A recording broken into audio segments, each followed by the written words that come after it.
Hypocrisy. Hey, what's up, guys? Welcome to Law-Splaining the Interwebs. I am your host, Nick Rekieta of Rekieta Law, a small law firm in central Minnesota. With me today is my good man, Drex. Oh, shit. Shit. And okay. All right. Locals is already out of control. And joining us tonight, sorry for the miscommunication, by the way, we have a little bit of a scheduling switcheroo, but joining us tonight is Better Bachelor's Joker. How's it going, man? Doing great, man. I'm just here because Drex said he was gonna give me an N-word pass. So I was like, hey, I gotta check in and at least Joker, just wait till 2 hours and 1 second. That's you can say it. The way she buckles right there, though. Oh, I know. So Joker, this is what's wild, man. Wait, do I need to bring up your locals page? What the hell's going on over there, man? Can you see that? I probably can in a second. Hold on. Yeah, I can also here. Oh man, I'll show the chat what's going on in locals right now. Just oof. Probably gonna get age restricted just because of that 5-second clip. Oh my god, that's beautiful. If people don't remember, that's when based Chad Dad went outside to confront a group of girls who were bullying his 12-year-old. And they it's an amusement park, right? Or something like that. No, it was in a mall. Mall, okay. Yeah, they were like following they teased her at school or whatever, and they were like following the family through the mall. And the girl was scared to go outside. So the dad walks out and he's like, hey, stop fucking around with my daughter. And this group of mini shepherds decides to like surround him, and they're yelling at him, and he turns around to confront one, and one comes up from behind him and pushes him. Oops. And he shoves her, and she comes running in like, ee! And he just and that she was met beautiful. She met like a 230-pound man's fist right in her grill, and she just folded. It looks like she hits a concrete wall. Well, do you know what I love about videos like this is you keep hearing about equality, right? Equality this, equity that. And then you see these little chicks, these little hyenas go against a grown-ass man. She found equity with the floor. Yeah, it's a glorious thing to see. You know, Joker, I know you love these videos, these fuck around and find out videos, because it's really indicative of the entire society, right? Like, oh, dude, like everybody's going nuts. I mean, between the lockdowns and the free money, I think everybody just went crazy. I just think that and these I think I'm a little hot. Let me pull that down a little bit. That and these kids going into college and telling their professors, look, here's the deal. And the administration actually listening to them gave them way too much power. These kids are going to grow up and oh man, it's going to be a hard. I think it's going to be hard in the beginning for them, but eventually it's going to be hard for us because they're going to have all the positions of power. They're going to be the judges, the doctors, the lawyers, I'm telling you, man, get a place in the woods. Get a place. But Joker, they're going to get all of those positions based on not on merit. There's not going to be a merit. Wait, what the hell? You're going to be distracted all stream. You're like a squirrel looking at a dog who sees a squirrel. Oh my God. Like, I don't know what that dude was breastfeeding the baby. Look, that was wrong on every level. Yeah. People do not understand why I say, dude, get to locals. Just get to locals. It is such a different community. It is the dark web of the web. The planet, ass planets everywhere. Oh my God. Here, let me quickly just say, so we had a scheduling mix up with Big Herc. Yep. Where we thought Big Herc was coming on tonight. He thought he was coming on tomorrow night. Yep. So he'll be on tomorrow night. And now we're happy to have Joker on. Yes, the Joker's on that. Yeah, because awesome. we're having both of them on tonight, but then we had a little mix up. But yeah, he'll be yeah. So So my man Big Herc will be on to go ahead and bust cheeks, split some wigs, and it's gonna be fun. Joker, who I literally just did a show with. Was that last week, Joker? I think we did a show. Yeah, we were on Chronic. I think it was last weekend. Yeah. Yep. Yeah, that was a That great man, time, that man is crazy, man. Whew. Oh, Chronic. Is he on his 78th YouTube account yet? 14th. 77th. I think he's still rocking 14th. Yeah. Oh my God. And I am happy to announce that I have been invited on the Whatever podcast. Oh, dude. So I just now have to find some time to get out to California and go hang around with some 304s, I guess. I straight up admit I am jealous. I would love. I went on Fresh and Fit's podcast when they had like 60,000 subscribers, and I was at 300 at the time. A lot smaller channel, but they're like, "Oh, dude, we just talk to these, barflies and goof on them and stuff." I show up and they had like the mildest women ever, and I was like, "Damn." So whenever I watch Whatever, I'm like, "Oh man, I wish I could be there and just talk to these roasties." But I will be living vicariously through you, my good friend. Well, I'll pass your contact info along too. Oh, please do. I mean, that'd be send to my great. channel because man, that's what I do for a living. Yeah. So So Nick and I had this conversation upstairs when you first told me about the Whatever. Because like I said, I didn't know. The only thing I know about the channel is the clips. Right? I've never seen a show. Just I got to go watch some full shows because I watch their clips constantly. They get fed to me on every platform. Yeah, every platform. They just pop up. So I'm like, I click. Anytime someone says anything about 304, I just have to click. Right? Mhm. It's like impulsive. And when you were talking about there was a chick that was a 16:9 aspect ratio who's like, I'm a 10, and it's like she's so wide. She's her face. It looks like it looks like they took a 3D character and stretched it onto a piece of paper, just unfolded her. You know what that is? That's when you take a square picture and you upload it and you got to make it into a thumbnail. Yeah. And you just stretch it out. So Joker, this is what I was telling Nick though. This is actually like the troubling thing about looking at a Whatever clip. I look Nick dead in the eyes. He's got his two boys. I'm like this. So Nick, listen, you better stop. These are their options. Like Joker, isn't that a real concern, right? Like this, when you get to a certain size, Joker knows this, you'll get there eventually with your next channel. But when you get to a certain size, the government actually allows you to genetically breed mates for your offspring. So we don't have to worry about that. we got the pods in the other room. Why do you think they're pushing? Why do you think they're pushing this breeding humans from just all male genes? They don't want the females around anymore. They're just going to replace them completely. Oh God. What a wild time to be alive, man. Dude, in one of my videos today that I did, I actually used one of the Whatever clips because I do like a 10-second, just here's something crazy on the internet. And I haven't done it very long. I've done it for like maybe 10 videos. And I asked the guys, like, do you like these little like quick clip-ins? And everybody's like, yeah, I kind of like it. It shows the craziness that's out there. And today's was 3 of the girls that Whatever was interviewing, and they were all 18 years old. The first one had a body count of 13. The second one had one of 10.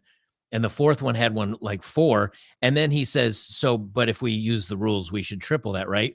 And so it's closer to 12. And she's like, well, only if you count, and all. And it's like, oh, okay, so you're really close. Only if you count sucking dick. That's right. Then it's I'm probably in my 20s or 30s, and they're all 18. And I'm like, oh my God, like probably half my class, my graduating class, was still virgins by the time they were 18. I was going to say that. Like, so Joker, I looked at your video today, and I know that clip. That's why I put up the 4, because I was laughing because I was like, A, I knew she was lying the moment all of them, when women do this, it was stop. It's like 50. So they're doing. You can see the abacus beads sliding in their head as they're trying to. What is a number that you will believe? The team of dudes with pencils behind their ears get to work in their head. Yep. We got 12 over here. That's in the blowjob department. Well, it was wild, and this is the reason why. Joker, you saw those chicks. Oh wait, hold on. Wait, hold up, man. Wait. Hold up. Nah, they didn't do it like that. We got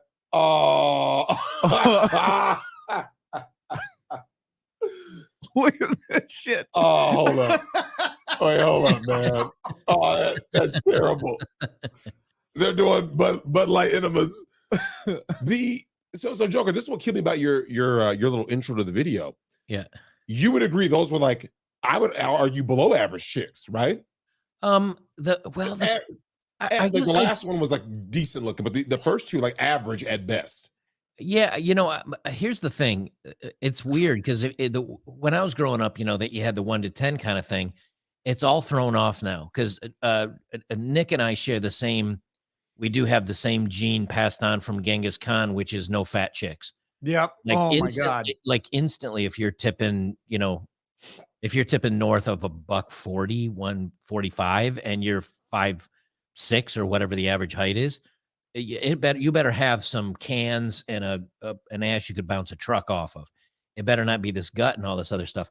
And so if you take that into account, that's 70% of women that are out. Yep. So if a woman is not overweight, she's automatically a top 30% for me. Now, if she has a dump truck of a face, that'll bring her back down to 2. But I'm just saying that, man, like, I don't even know how to judge women anymore. Most of the time it's please shut up. That's like wow. Well, you know what I'm saying. You know what I find funny about your clip? Yeah. It's not just that these are average looking chicks. It's in conjunction with the 18 attitude. years old, right? And the attitude. And they already have that body count. Yeah. So this is, look, I love Andre Chronic. And the attitude. And the attitude. Like, look, if they were like, man, I'm only 18. They make it like nice and sweet, but he always talks about the 18-year-old virgin, whatever, right? I was like, Chronic, look, A, good luck finding that today, right? I want him to, but B, I go, and this is the thing, Nick, if a regular looking chick, right, average, you saw the thought cop, right? If the most average looking girl you've ever seen at 18 has a body count of 13, 18, you're like, ooh, ugh. I don't know. See, it's interesting because I don't encounter this type of person for very long, like in my interactions with people, because I'm usually talking to people who are not ridiculous when I meet them in person, because it's either like a fan of my show, who. Oh, come on, let's be honest. They're ridiculous. We got some fans. Come on. Yeah. No, but like the ones who I've met who come out to an event or whatever, they tend to be pretty cool and pretty like down on the level, right? Like when I could sit and have a conversation with them for 30 minutes to an hour, there's no problem with it, and everything's chill. But that's because they're hanging out, like they're people who watch guys like us. Who can like actually engage some comedy, who can engage some serious discussion as well. And it's not the like random barflies that they're, like, as you described them on like the whatever podcast, right? These are not like club lilies or whatever. Correct. I don't know, I just came up with that word. I don't even know these words. But they're not these randos. So I don't run into them very often. When I do, it's when I go out to a bar or a club or whatever with my wife, and I'll just buy groups of people drinks because I want to skip the line at the bar. So I go up to the crowd that's in front and I'll buy their drinks so I can get mine. And then 2, I just like it when everybody's kind of having fun. I find the atmosphere more fun. So I just buy a bunch of drinks for people, and I'll talk to people for like 30 seconds. And so I don't get into any conversation. It's more like, hey, what's up? You guys having fun tonight? How's it going? And then I'm like, later, I'm going to go hang out with my wife now. And I just walk away. And that's great. But how many of them look disappointed when you say wife? Only a couple, usually. Because it's usually like a group of people. Oh, I see. And a lot of times it's a co-ed group, so it's like, I just buy drinks. Like, here, have fun, guys. And then peace out. Because you're at a club, you could buy like 10 drinks and it's $9. Yeah.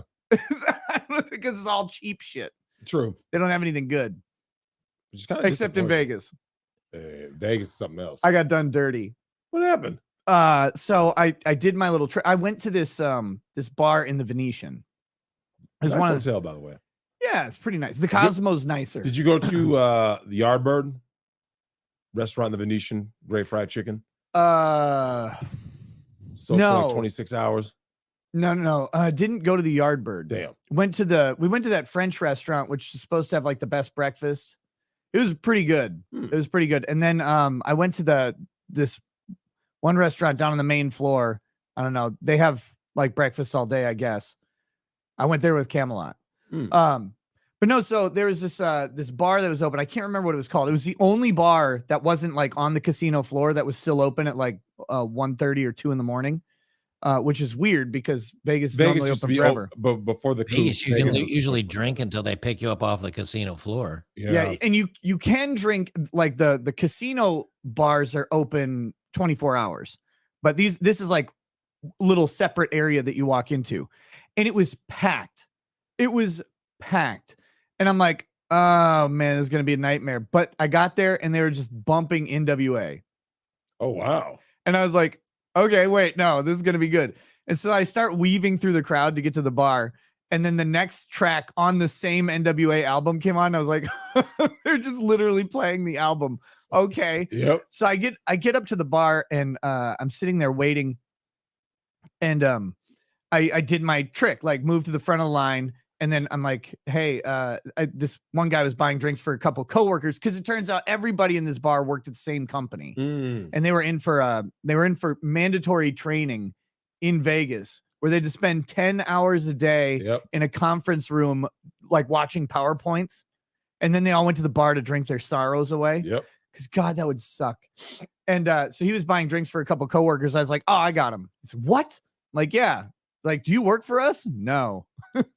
Absolutely not. Look at all of you. You're all fucking nerds. And so I buy the drinks for everybody. But then I bought my drink, which was a 25-year Lafroig Scotch. And I was like, oh, I want that. He's like, do you want a price check on that one? It's like, nah, it's fine. What was a shot? $100? 365 for a shot? For one shot? One shot. For a 25? Really? Bruh. I was like, and the rest of their prices weren't weren't unreasonable. Most of it was, I mean, like they wanted a couple shots of tequila and a couple beers. And did it taste like a $300 shot? It tasted like $100 shot. Whiskey goes like this. Whiskey goes like cheap to $100 bottle, which is like a great spot to be. And then it really tapers off. It has a very slow incline. And the like quality of the whiskey does not increase with the price at the same rate. But it's all about if you can afford it. I see. Now, to be clear, I cannot afford $365 shots. I got the bill and went, fuck. Go. No, I'm good. Then it was like, I'll sip this very carefully and slowly. But it was good. I mean, it was good. You get it in a glass. It's not like you're not supposed to pound it, right? See, that's what you get for being all cocky. Like, I don't need a price check. Just oh shit. Well, because I figured it was gonna be, it'd be $150 or something like that. And it's like I've never seen a 25-year Lafroig at a bar. I'm not gonna go out and spend $1,500 to $2,000 on a bottle of it. You just did. You spent more than that on the shot if you added it all up. That'd be a $5,000. That'd be a $5,000 bottle of whiskey, scotch. Yeah. They're doing you dirty. I don't think we're allowed to talk about this. Are we? No. What, the next trans shooter? Yeah, that. I mean, is this like going to be just like the daily thing now, like or like the weekly? Can we call them when a trans goes hostile and murders a bunch of people?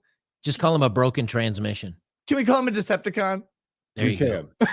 We can. Finally, the villains. A broken transmission. Oh god. You know what? The funny thing is, it's really interesting how they're the ones that are snapping and going all nuts, and instantly it's they no longer talk about the person. They talk about the gun. But when it's the other way around, it's this mentally ill young man that hates women or whatever. They always find the niche that is going to fit their needs. They do it every time. Well, now, Joker, I got to ask you this. I know you did a video on it. I didn't get a chance to see it, but I saw that you had posted it. A very serious topic, which is the glowies are back, tagging everyone's content that says certain terms and calling it extremism. Right. Well, what is your take on that? Because I kind of knew that was coming. Like, you remember that period where you saw a lot of Crimson Capsule creators kind of switch some things up because they started seeing channels were getting nuked, and there was like that purge. Yeah, they had the purge here on YouTube, but the big thing is there was a couple young men. I think one was in Christchurch. I was actually over backpacking around New Zealand at the time. something like 3 years and 40 pounds ago. And when that happened, and then there was a couple over here, and it was young men that had belonged to like the incel forums and stuff like that, and they were really upset and mad at the world. And then all of a sudden that became the talking point, that's these young men are in these groups, these men's groups they're bad and they're evil, and they're all it's all centered around white nationalism and all this other crap, which none of it's true. So now they're saying anything tagged with men going their own way and red pill and using the words based and all this other. But here's the thing: how many times has an incident happened and the FBI or the police are like, "Oh, this person was known to us," but they didn't do anything ahead of time. So so like now, all of them. Yeah, now there's 7 million young men that are known to them. Like, what are they going to do? So it doesn't change my perspective of anything. Well, you remember the movie Minority Report? Remember, Nick, you and I saw that movie when it came out, and I think it was 2002. And that whole issue of the precogs, right? Like if you sit there and go like this, or I can see what that guy's going to do, and you stop them before they ever commit the crime, is like that was that whole moral dilemma, right? Is that right? Right. Yeah. Your crime went down. Well, you remember that movie? It was something stupid, like 94% crime was down or whatever. But it's like, but technically the person didn't do anything. Yeah. And then you threw him in jail. It's like, well, no, you were gonna commit the crime. Like, well, I haven't done anything. And that jail was rough. Man. They put you in a vat with a thing on your brain. Yeah. And made you in fake prison in your mind. Yeah. Forever. Like, bruh. That's like that episode of Black Mirror where they like put the dude in his own head, and they could make time pass in his mind, but it wouldn't pass in real life. So it's like a minute in real life, but it felt like a year, for example. And they cranked it all the way by accident. Oh, that's right. And he was in there like forever, right? Like, I didn't see that one. My man was in there for wait, no, like eternity. Now, if he was crime? If he was in a prison forever, that would be hell. If he was like in the Matrix, I'd say dial that bitch to infinity and send me in. Can you imagine? I mean, you'd be Neo for like 1,000 years, but in the real world, it'd be 5 minutes. Yep. Yeah. And then you know what? My dumb ass would come back and I'd try to jump off a building and fly because I'd forget, and that'd be the end of me. That was a good. Oh yeah, was that the John Hamm episode? Because that was when he's okay. Is that the episode? Is that like, I think it's called like White Christmas or something, right? Have you seen the pictures of John Hamm's dick?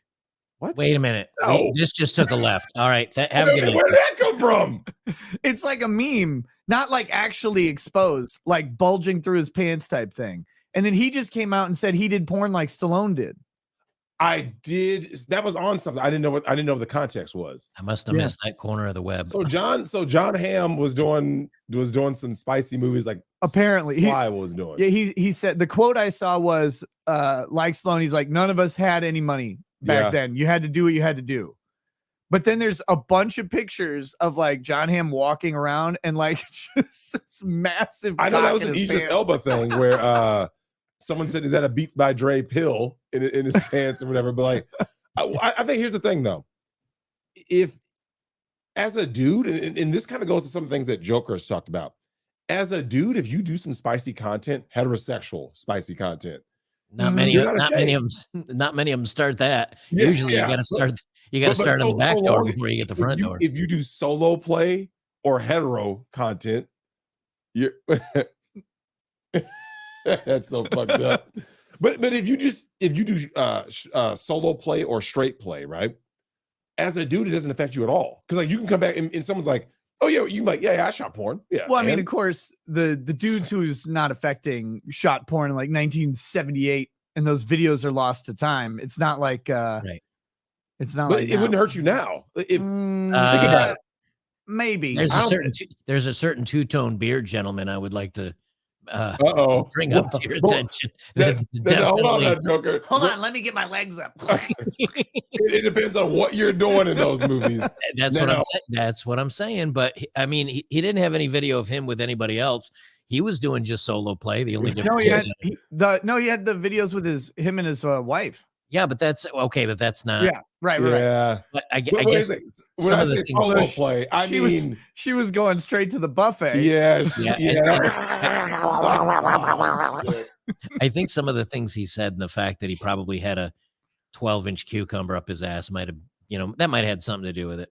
Yeah, that was the thing is with, I guess with Chatterbait or whatever, you have to realize that the bulk of the audience is male, no matter who you are. And so he's sitting there, he's like, I love college boys. Oh, like man. saying that, and it's like, God. You couldn't pay me, You man. need it. You can't. No. $1,000, $1,000 to 10,000 say you like college boys. for you to sit there on Chatterbait talking about college boy ass. Nah, man, I can't do it. 10 grand, No. 50, 100 grand. And let me explain why. I'll tell you why. Here's the thing. Now, if I did it as a joke, if I didn't have kids, and I did it No, as a joke, you'd have to say, if you're going to get paid like that, you'd have to pretend it was like for real. Yeah. You don't Well, get the joke. There lies the problem, right? Like you can't like wink at the camera, like I'm just doing this so to get the money. Yeah, no. If someone tells you like you get to like sell it, then fuck no. Because here's the thing, I can't have my daughter asking me certain kinds of questions later on, right? Like, because and here's the thing, Dad, how did you conceive me out of a college boy? Well, so Joker, we've talked about this with like the OnlyFans thizzats, right? Right. Where they're like, well, I should be respecting the blah blah blah, and I should have a man waiting for me. It's like, yeah, but you did OnlyFans. Yep. In the same way, for a dad, it's like, yeah, you can't really live that down. Here's what you say. You do it for a cool mill. You tap off the internet. You never get on the internet again, and then you blame it on AI. There's Of your. course. Oh, I can't wait for AI to cover up all of our mistakes. It's going to be great. Man. Have you seen NVIDIA already has one where instead of using my regular camera, I can pass it through NVIDIA, and it's real time. It's super quick. And what it is like if I'm looking at your picture on my screen here, it will make it look like my eyes are looking at the camera. Right. So I can be reading an article or looking at your guys' photo, but my eyes are up here at the camera. The problem is it's very uncanny valley because your eyes stay locked on the camera. So if I'm sitting here, I'm like, oh yeah, the other day, and your eyes are just constantly locked. It's kind of creepy. I tried it and I was like, I'm not putting this in a video. It looks like I've got a 1,000-yard cock stare. Yeah. I'm not doing it. I don't like that at all. They do it for Zoom meetings so you can pretend to pay attention or whatever. And it's like, it doesn't, I don't know, man. But I just can't wait. Could you, Nick, you can do it like the old school Three Stooges where you paint the eyeball on your closed eye and just that'd be more realistic, I think. I just need the cops to show up at my door. Did you threaten to murder a federal judge? Nah, it was AI, bro.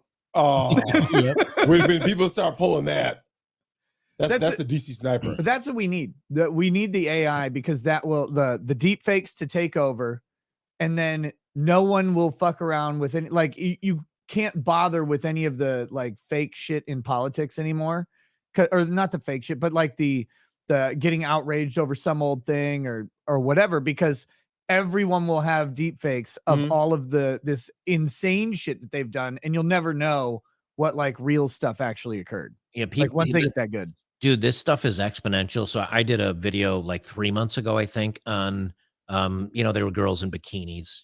It wasn't like super spicy stuff. And of course, YouTube said, you get out of here.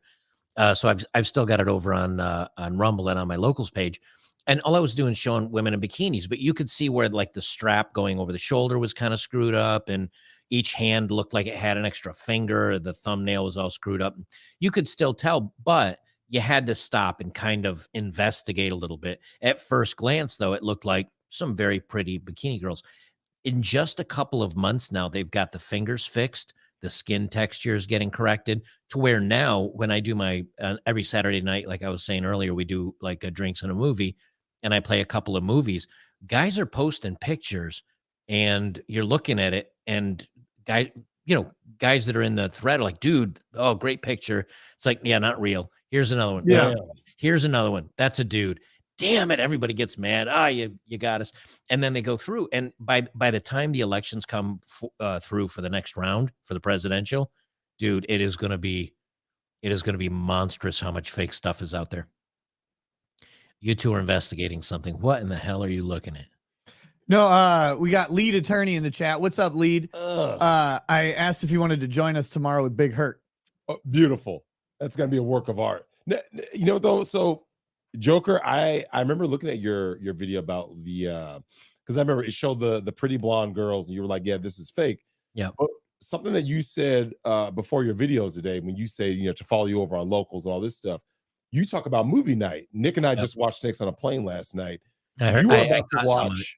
watch. You said your most recent videos were the John Wick 1 and 2, and you said that you're going to watch a personal favorite of ours, Big Trouble in Little China. Oh Yep. my god, I love Cobra. that movie. First movie is Oh, yeah, Cobra. Cobra. Yeah, oh yeah, With Stallone. Oh, and the God. second one is dude. Big Trouble in Little China. Cobra. When he sets the grenades up and he's shooting them with the, I was like, I love that movie. You guys ought to join in, man. You're more than welcome to. I do it every Absolutely. I do it every Saturday at 8 p.m. Eastern, which would be what you 7 guess our your time. 7 our hour, time. 7 your time, and I do it for like a few hours. And everybody kind of buys me drinks, and we share memes and spicy pictures and goof on the world. And It's fun to do that. Last night, because I was actually kind of tired, but we still enjoyed the movie. Here's the thing: we're watching the movie, me, Nick, Lady Rackets, and there's these little moments in these movies that came before like the super woke era. oh yeah, Have you noticed that you kind of catch yourself going like, can't get away with that anymore, can't do that anymore, Oh, that's yeah. not allowed. Like, That's what my entire like Twitch watch party thing is trying to find those movies. And it's so funny because the way Twitch works is it uses your Amazon Prime account and it syncs up anybody else who wants to watch who has Amazon Prime. Mhm. So it's not actually playing the movie on Twitch. So people are like, you're gonna get in trouble. You can't say that, like, because guys will drop N-bombs or Mhm. F-slurs all over the place. It's like, no. It's not actually playing through Twitch, and so it gets around their terms of service. So you have your stream going, because I tuned in and I Mhm. saw you sitting there like this. Oh, I'm yeah. like, what is he laughing at? Because I didn't realize you weren't showing the movie at the same time. See, what I do on locals is I just stream it on my local machine and just put it over across on locals. But I put on the subtitles, and I'm talking over most of it anyway, so no one would ever Right. get. But that's a good idea. I never thought of doing Yeah, it. on Twitch, because Amazon owns Twitch, they have it. You can do anybody can do a watch party on Amazon Prime, and you could start one. You don't have to be on Twitch or anything, and it'll like email the link to other people who you want, and so 3 people can all watch a movie together if they wanted to. Twitch just facilitates that through Twitch, but you have to have Amazon Prime to be synced up, and it has to be linked to your Twitch account. So yeah, if you link up your Amazon Prime to your Twitch account, Joker, and then you tune in, it'll actually start the movie and play it in the same window for you. But yeah, so we do that. But Did you tell Joker about the movie? which the movie? Charles Bronson. Oh, Joker, I don't know if you heard about this shit. Watched Kinjite the other day. Have you ever seen that movie? Man, maybe 20, 30 years God, you ago. saw it? Way long Oh ago. my God. Charles Bronson. Did you ever see him at 53? And there's a photo of him walking next to, I guess, his wife, who looks like she's 24. And the dude is jacked. And this was long before roids and all that other stuff, man. He looked good. I mean, he was a pretty physical guy. Kinjite was so funny. He's if you don't remember, because it's been a while, he's taking down a child prostitute pimp. Yeah. Right. This guy Right, like yeah. abducts kids, and they do terrible things to children to break them, and then they sell them to like senators and stuff.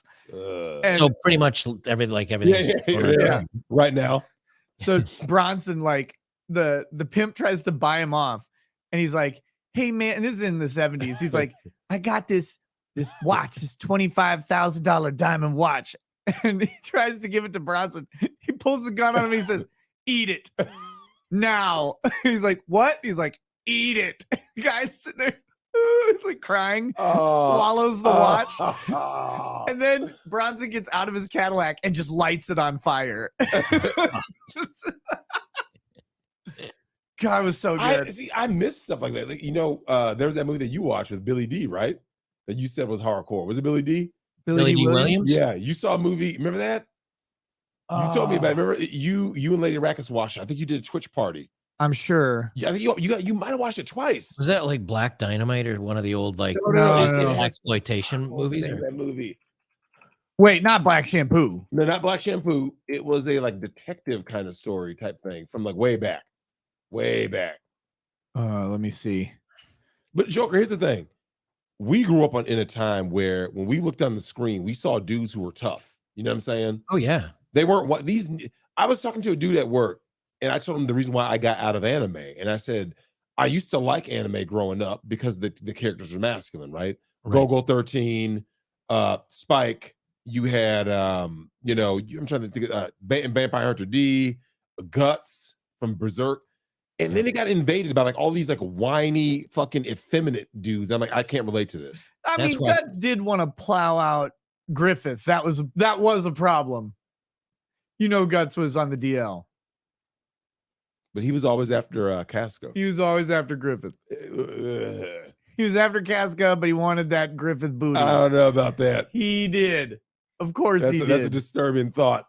Oh my God, it's gross. Well, that reminds me. You know what I got to add to my list is Afro Samurai. Oh yeah, I heard that's good. Oh, it's great. I got to add that. Yeah. What? Okay, now I'm starting to remember. I think when I see the title, you're gonna remember, right? Like, yeah, it's an old movie. He's in a Lorenzo Lamas movie called Mask of Death.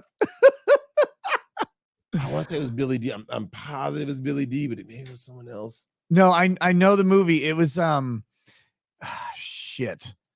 It's like this past summer, but yeah, Fear City.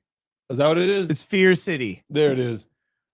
Strippers in Manhattan are being stalked and maimed by a psycho killer, conflicted ex-boxer turned talent manager and his business partner and friend who represent some of the girls set out to find him before he strikes again. There it is. Fear City. That sounds like a 70s movie. Let's see. 84. Okay. So pretty close. Not too far away. God, man. Yeah, we watched that on you know, so there's a question. What do you miss the most about like those movies from like the 70s and 80s? Well, I miss the blatant racism. That was good. I do, like, because in Kinjite, right? Like, so Japanese guy touches his daughter on a bus, reaches his hand up her skirt, his 15-year-old daughter, and he immediately just hates all Japanese forever. And it's in that time in the early 80s when like Japanese businesswomen were literally flooding into LA. Mm-hmm. And so like this commentary on that, but he pulls up to this event where they're getting out, they're all in kimonos and stuff, and he's just like, go back to Japan, you rice-eating pieces of crap. I was like, yes. It was a wild time, man. Like you look at some of those movies back then, and so here's the thing though. But I love the gratuitous nudity. Yep. And I wasn't even gratuitous. It's gone now. Let me just say it's incidental nudity. It's but like it was was fun with it. Like in Die Hard, right? When the two were getting down in the exec room during the party, right? When Gruber and company bust in, and so they kick everybody into the main lobby, and so the chick runs out and she's naked. Same thing in Terminator. Same thing in Under Siege. Under Siege, yeah, that was beautiful. She pops out of the cake. That was a little bit more of an involved scene in Under Siege. True. And she turns out to be an ally too. It's in like Lethal Weapon. It's in Commando. It's in whatever. There's just incidental tits. We have a term for that on my channel when we watch a movie.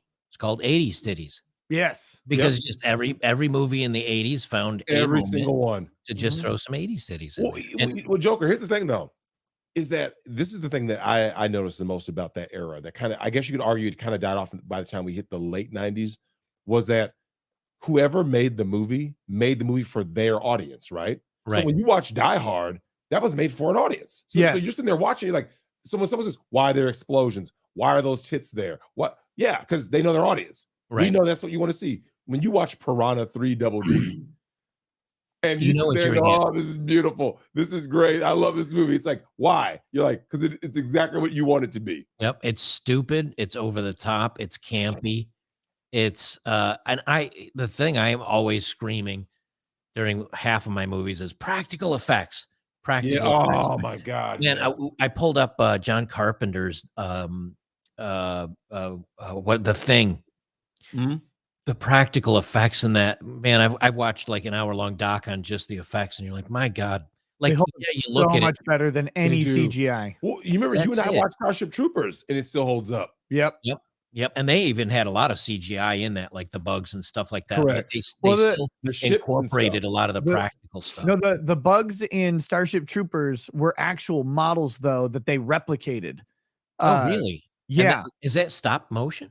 Yes. Is it really? They did it. They And did the it. ships when ships are when the models. ships were breaking apart, Yep. like that was a stop motion of this giant ass model ship that they made and actually split in half Wow. and did that. That's probably the most impressive practical because it's been, I don't know, maybe 5 or 8, 10 years since I've seen it. But I didn't. The thing is, I think with CGI, people get lazy with it now. And I haven't watched a lot of the more modern movies. I just don't want to give people that hate me my money. I just, Yeah. and I have a large library that I own that I got for free. But I own it. I was just kidding. I was totally just kidding. Yes, of course. But the what I find is that the storylines I did Falling Down. I don't know if you remember that one. Michael Douglas? Yeah, with Michael Oh, got Douglas. it. Where he just Remember it. Yeah, I live it. I know it's one of the reasons why that's one of the reasons why I pulled it up. But when you look through that, like there was the old traditional classic retiring cop. He was a white guy. There was an Asian cop. There was a Latino female or black female officer.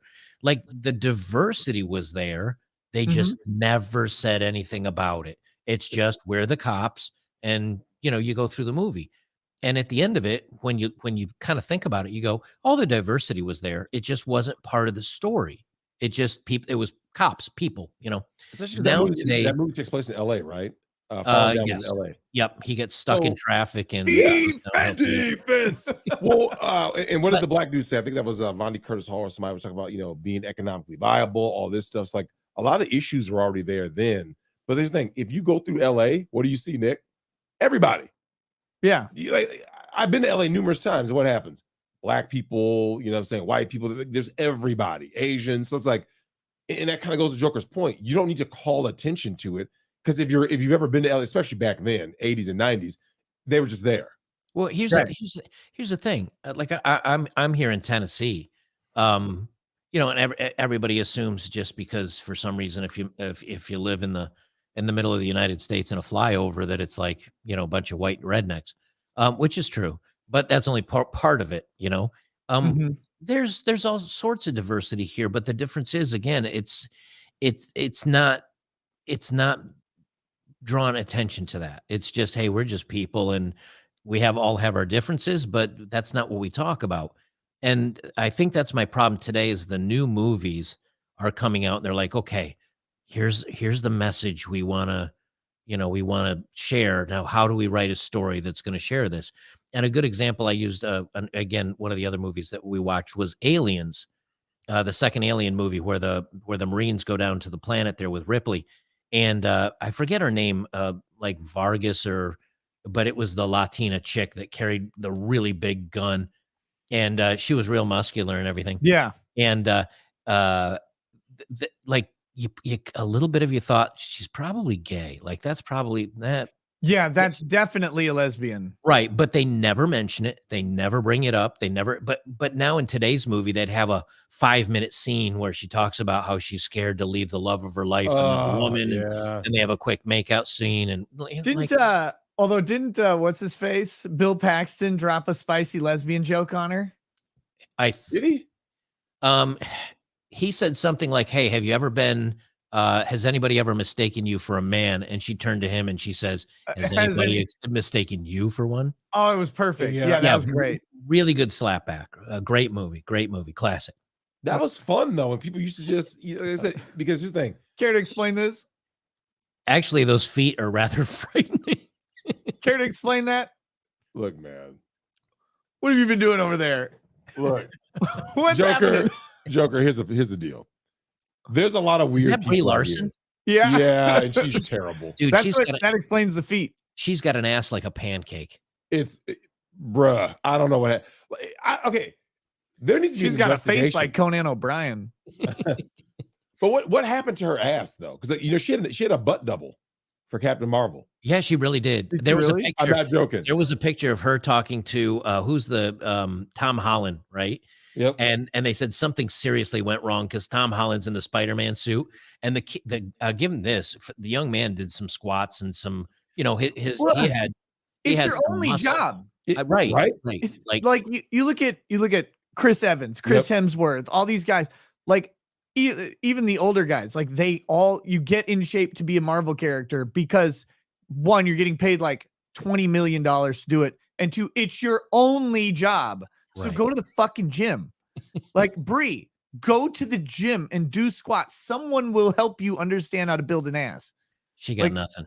She got nothing. There's nothing there. Everybody was joking that Tom Holland had a much better ass than she did.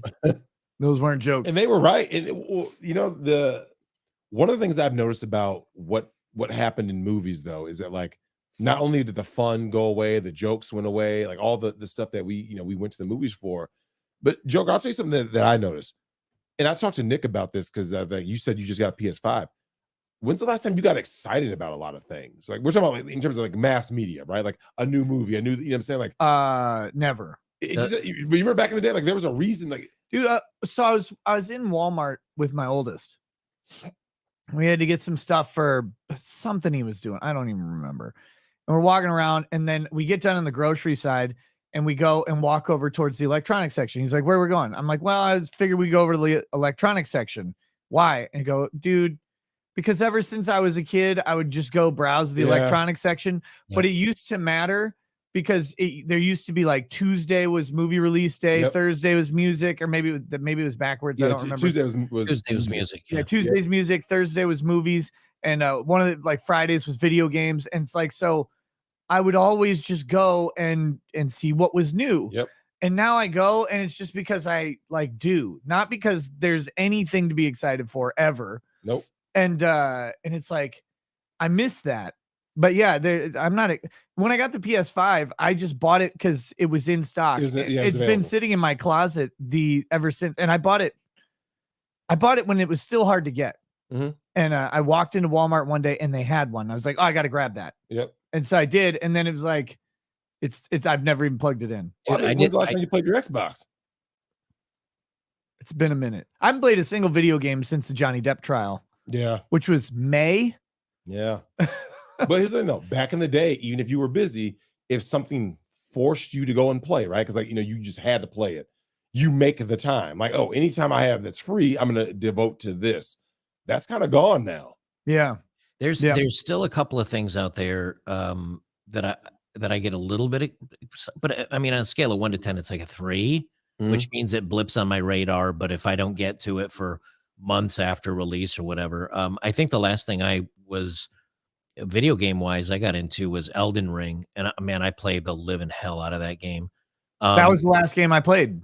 Yeah, but you know what? I played Hogwarts Legacy. It wasn't bad. Like it was kind of, but there was no depth to it. Like there's no depth to it. I like games that make you think and give you 50 million options of things you can do. And as far as movies, I was the last 3 Star Wars, the first one, what was it? A New Hope or whatever when all the old cast was coming back and not Brie Larson, what's her name? Daisy Ridley. Yeah, Daisy Ridley or whatever her name is. I was like, okay, like I'm kind of amped up on this. I feel this a little bit, the stars from when I was a kid are going to be back on screen, and they ruined it so bad I didn't even watch the next 2. I was like, no, that's it.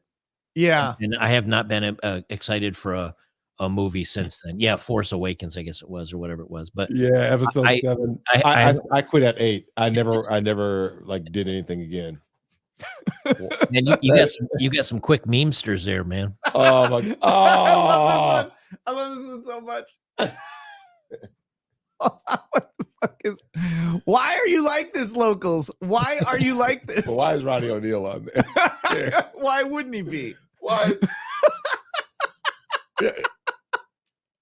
I mean, Ronnie O'Neal, Joker, I'm not gonna lie, man. That dude took the cake. Wait, no, who is this now? Okay, here, let me pull it back up. So this guy with the Super Saiyan hair, the black guy above Drex there. Yep. That's Ronnie O'Neal III. He's a Florida man who allegedly totally innocent, shotgunned his wife to death. Oh Lord. And allegedly, well, the court blames him for the death of his daughter, and burned their house down, I think, too. So he's a guy. He had a disabled daughter, he had a son, and he had a wife, and he claimed that the wife was harming the daughter.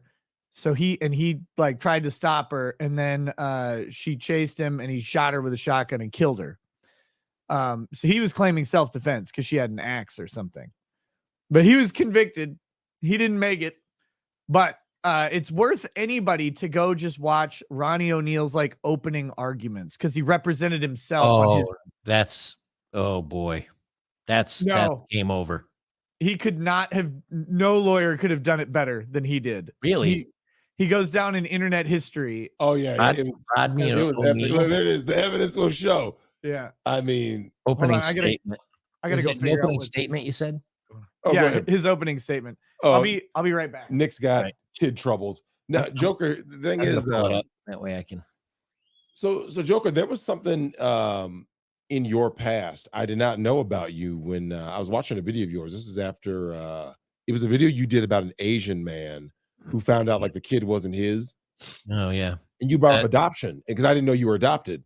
Yep. And there was a scene in the Jobs movie, the good one, with Michael Fassbender, not Ashton Kutcher, where he says, you know, you weren't rejected, you were selected, right? Right.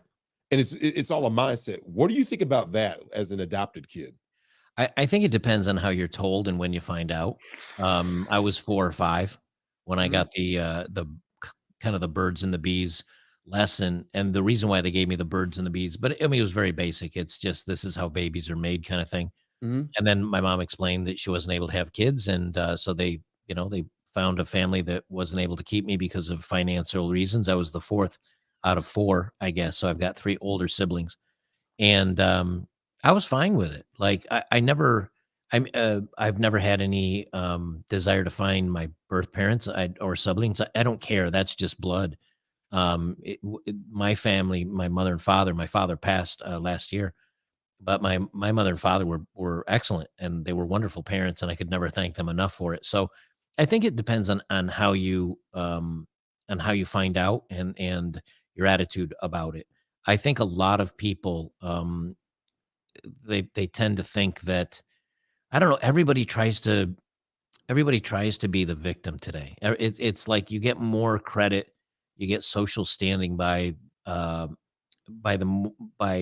high on the oppression Olympics and victim status you are. So I think a lot of people try to find the negative in things, but man, I'll tell you, you're not going to live a happy life that way, you know. And I just think too many people will find a reason to be upset about things, and they just need to find a good way to have a good mindset about it. And I did, and that was important to me. So I did. And I think it's all mindset, because I remember when I thought about that, because like, you know, we took in foster kids, right? And it's just basically like, yo, man, yeah, your situation sucked up until now, right? It was like one of those, like, whatever happened before is what happened, right? But what about right now going forward? Because like there were some kids who like wouldn't let that go, right? Like, well, my mom's on drugs, my dad ran off. It's like, yeah, but what about right now? You know what I'm saying? So the one talk I think I say this every once in a while on my channel, and the one thing message I'd give to anybody is like, you can spend your, like, I use the analogy of driving your car. Like, you can drive your car forward. I mean, that's the only direction time goes in is forward, and you can stare in the rear view mirror the whole time, and the only thing you're going to do is wreck. You know, you're never going to get anywhere. So, you know, what's behind you is behind you. And whether it takes therapy, whether it takes, you know, a mindset change, whether it takes a change in your life, you just got to look forward. And I think too many people today, again, want to find ways that they can, oh, well, you know, this person said this in the past, or did this in the past, or this happened to me in the past, and here's why, you know, I'm a victim, or bad things happen to me, and why, you know, and they do it all for likes and attention on the internet from a bunch of strangers that really don't give a shit about them. And they're going to have a rough life ahead of them, man. It's really sad, but no, I just, speaking of rough lives, Nick has somebody. Hold on. I've been neglecting some super chats. Oh. Let me read them. Then I've got the Ronnie O'Neal some highlight clip pulled up so we can see what his opening statement was like. We won't watch. It's only like 4 minutes long. Oh yeah, real quick. Tina Alpha says there's still good games out there. The only thing is they're coming from Japan. Resident Evil 4 remake is really good as an example. Dig Dug Media says a month ago, Troons pissed me off and I started building my Twitter. Now I've passed 550 followers, mainly Asian only fan bots, and had the most fun pissing off everyone since. Thanks for the inspiration. Hey, you're welcome. You're welcome. Sad Lad Chad says, I've been overweight ever since my wife and I split up. I work out 3 days a week and today clocked over 8 miles walking at work. Starting to think Nick has been right. I just like food too much. Yeah, if you want to cut weight, you got to stop eating as much as you eat. 100%. Well, 90% diet. Yeah.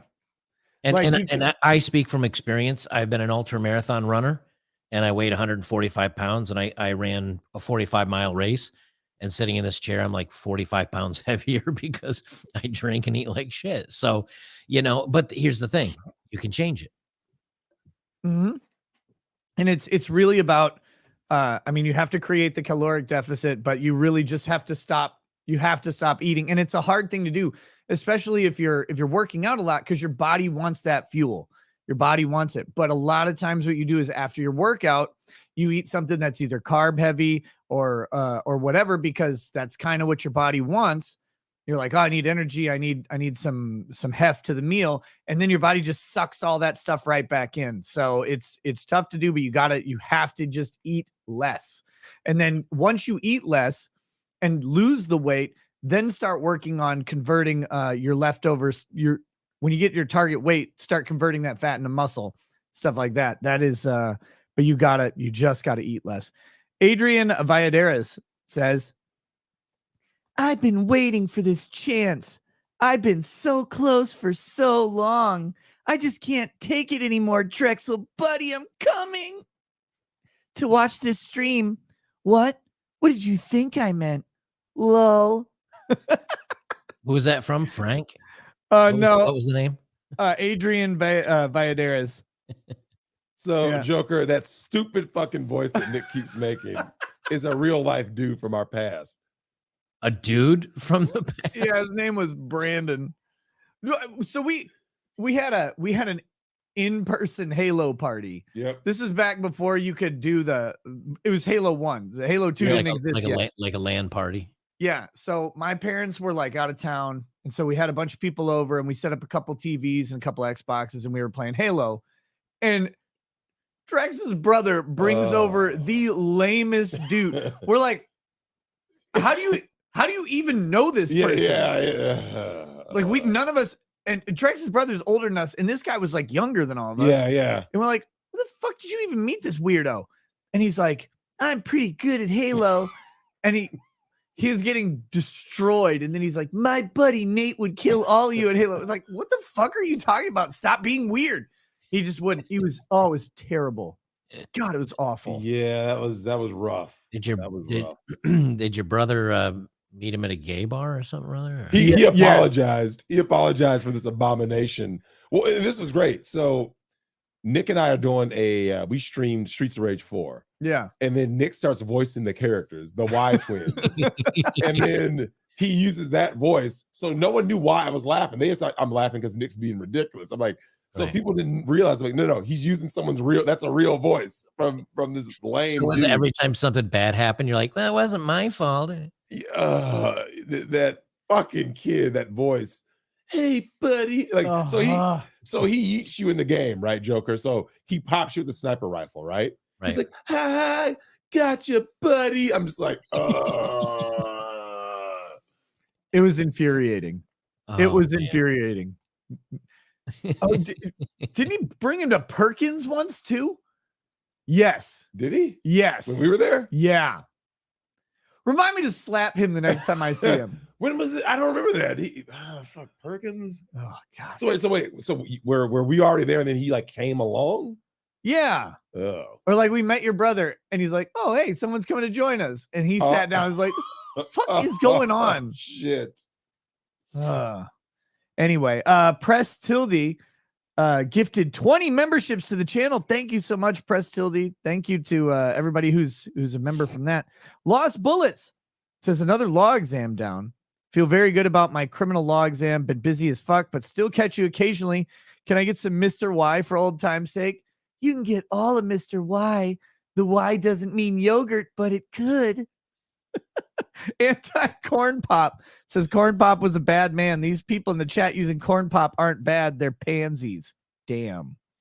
Press Tilde says awesome panel. The best crossover yet. I've been watching you guys for some time now. And Nick, I must say that I get the biggest laughs when Drex is on. Still catching up on Drex streams and mutant retard frog babies. Oh shit.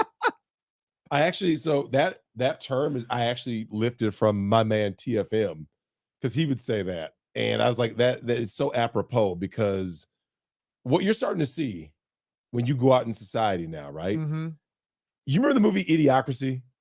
How fucking stupid people were. They're just like seal clapping and shit. Yeah. And you're like, people are really this fucking dumb. That's the norm. Yeah. Dude, have you seen the YouTuber? I don't even remember his name. But he always says that's right. When he goes out and he interviews somebody, he's like, how many moons does planet Earth have? And they're like, and these are like college age kids. They're like, 2. And he goes, correct. Or that's right. Or whatever. No. And oh God, I wish I had a clip of it. I would play it. But I mean, he's acting like us. Oh, what country was the Queen of England queen of? And they're like, it's like, oh my God. And these people vote. Yeah, it's bad, man. They're the ones that are telling you that you're an idiot. I'm just like, oh my God. They can school you on gender. No, they can't. Though. No, they can't. I mean, just look at the what is a woman stuff. Oh my. Yeah, I mean, talk about they start back in the they just like malfunction. What was what George Carlin was like? It's like go outside and take the average person that you meet and realize that half of the country are dumber than them. That's right. It's like, oh God, it's like disturbing, that's man. horrifying. Justin Awad, people are saying, is the guy who does the interviews. Justin Awad. Cult of Personality says, wait. Oh, actually, you know, the one thing, the line from you that I always go back to when I need to laugh was when you were talking about the little negroid baby. No, when the US. Yeah, look. Okay, Joker. So Joker, there was a long time ago, for those of us raised at a certain era. Do you remember the Christian Children's Fund? For only 42 cents a day, you could fund one of these little negroid babies.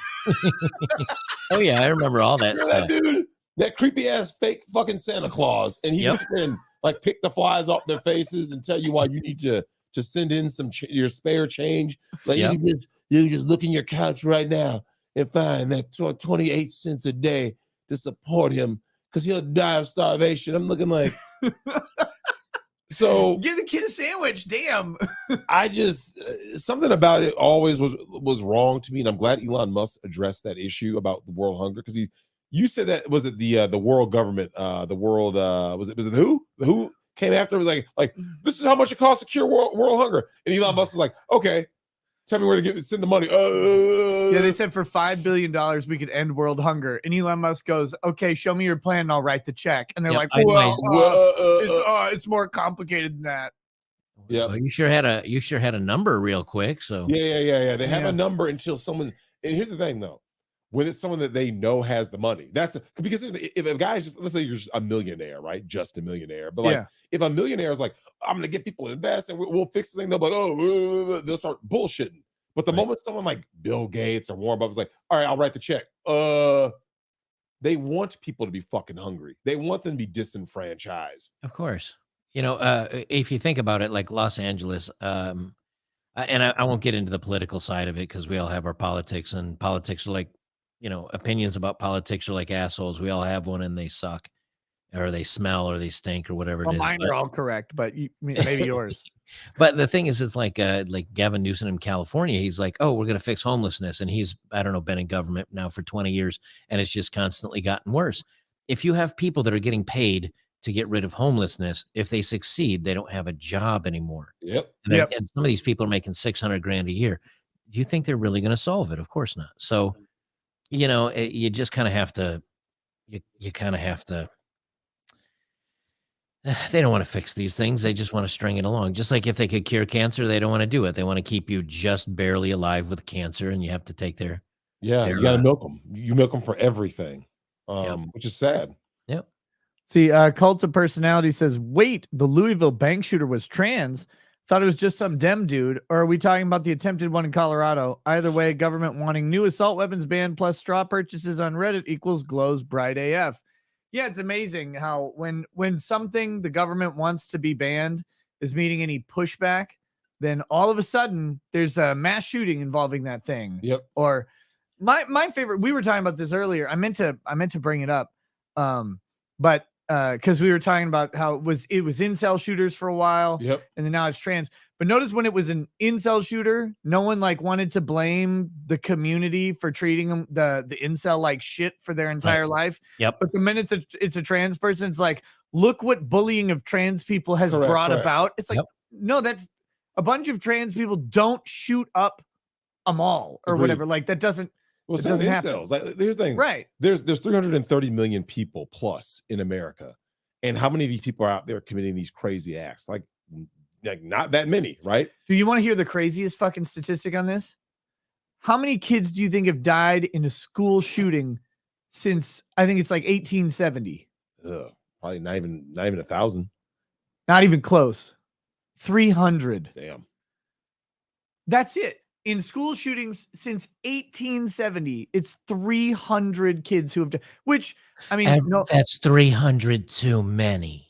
Yeah, but I was ranting about this the other day because I'm like, and I was talking with, what was I talking with? But we were like, the likelihood of your kid being involved in a school shooting is basically zero. Mm-hmm. It's basically zero, but they treat it like it's the most pervasive problem in schools today. They have like trainings on it. They have all this stuff, and we devote a ton of time and attention to it. And it's like, no, it basically will not happen. Mm-hmm. And some guy in my chat was super pissed. He's like, well, tell that to the parents of the kids. I'm like, well, we understand that because that's with anything, right? Right. But here's why you know it's the message.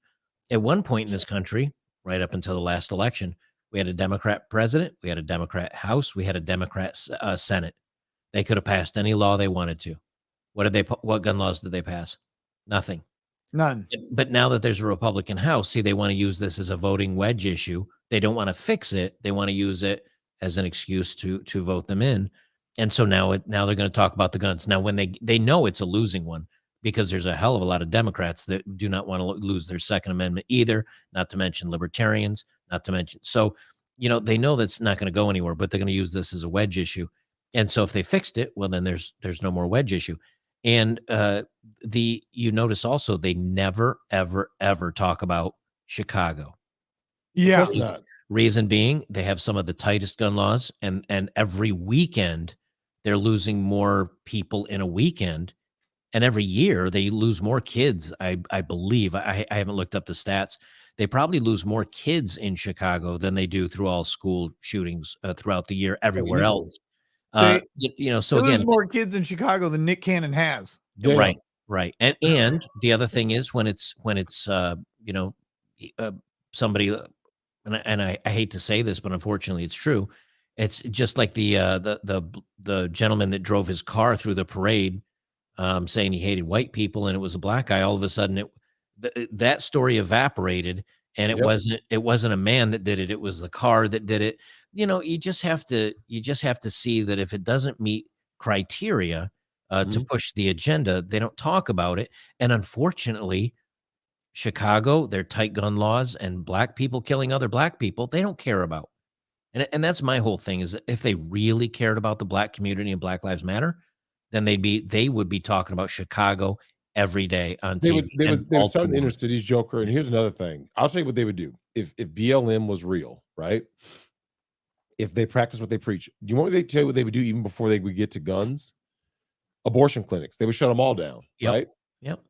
Yeah, because they're all primarily in minority neighborhoods. In minority neighborhoods. So there's over it's 20-something million black abortions, right? So then after that, you would actually, before you even get to the guns and the gangs, you would go to the core, the root cause of all of it, which is lack of fathers in the home. Yep. So then they would say Black Lives Matter, which means the Black family needs to matter. Okay, we need Black men, fathers in the home. And then that would do what? Bring down the gang violence, bring everything else to start going down, right? Yep. But they're like, we don't want that. Because then they'd be out of office. You can't have that conversation. Can't have that conversation. No. And I openly have. And one thing that I will say is this: I want white people, especially white people, to stop self-cucking. When white people are like, well, I can't speak on Black issues, Drex, I'll get shouted down. I don't give a fuck. Right. If you want to talk about some shit, talk that shit. Like, I never understood that. Like white guys who are like, well, I can't say that. Says who? Says who? Well, I'll just say this. You need to go back to the, and we talked about this last time on the last one we did. If you have an arterial wound, you don't put a Band-Aid on it and call it a day. You got to go back in time and find the origination or the originating problem. Mm-hmm. And just saying, hey, we're going to give you a free college degree or let you into Harvard, even though your scores aren't worth it. Or do you think that's going to help anybody? I mean, yeah, they'll have a Harvard degree and they'll be a doctor, but when they have their 4th or 5th or 6th lawsuit because, they've done something wrong, you're not helping that person. Go back in time to say, why aren't they being educated? Why is it primarily poor neighborhoods? Why is it primarily single mothers? Why are there no Black men in the home? If you go back to the 60s, I think it was the 50s or the 60s, the Black community was doing really well. It's as soon as they started, bringing out these social programs and telling the women not to worry about men and all these other problems, that's when things started to fall apart. But we won't go down that trail because, my God, we'll put everybody to sleep tonight. Randall Gully, speaking of Black people, says, holy crap, you still have that Black man in your house? Please guard your wife, Nick. Love you, Drex. Thanks, brother. Al X says, Elden Ring, Ghosts of Tsushima, God of War. Come on, guys. Is your PS5 the only thing in the closet? Dude, I don't care about, like, I played Elden Ring because I played Dark Souls 1. I was like, oh, this is pretty fun. I played Elden Ring. It was a lot of fun. It was a really good game. But I generally don't care about any of those games. I have trouble just, like, my game erection is dead these days. I just don't give a shit. When something comes out, I'm never excited for it. It's like, and I'll stumble into good games on occasion. Like, I really liked, I played Risk of Rain 1 and Risk of Rain 2.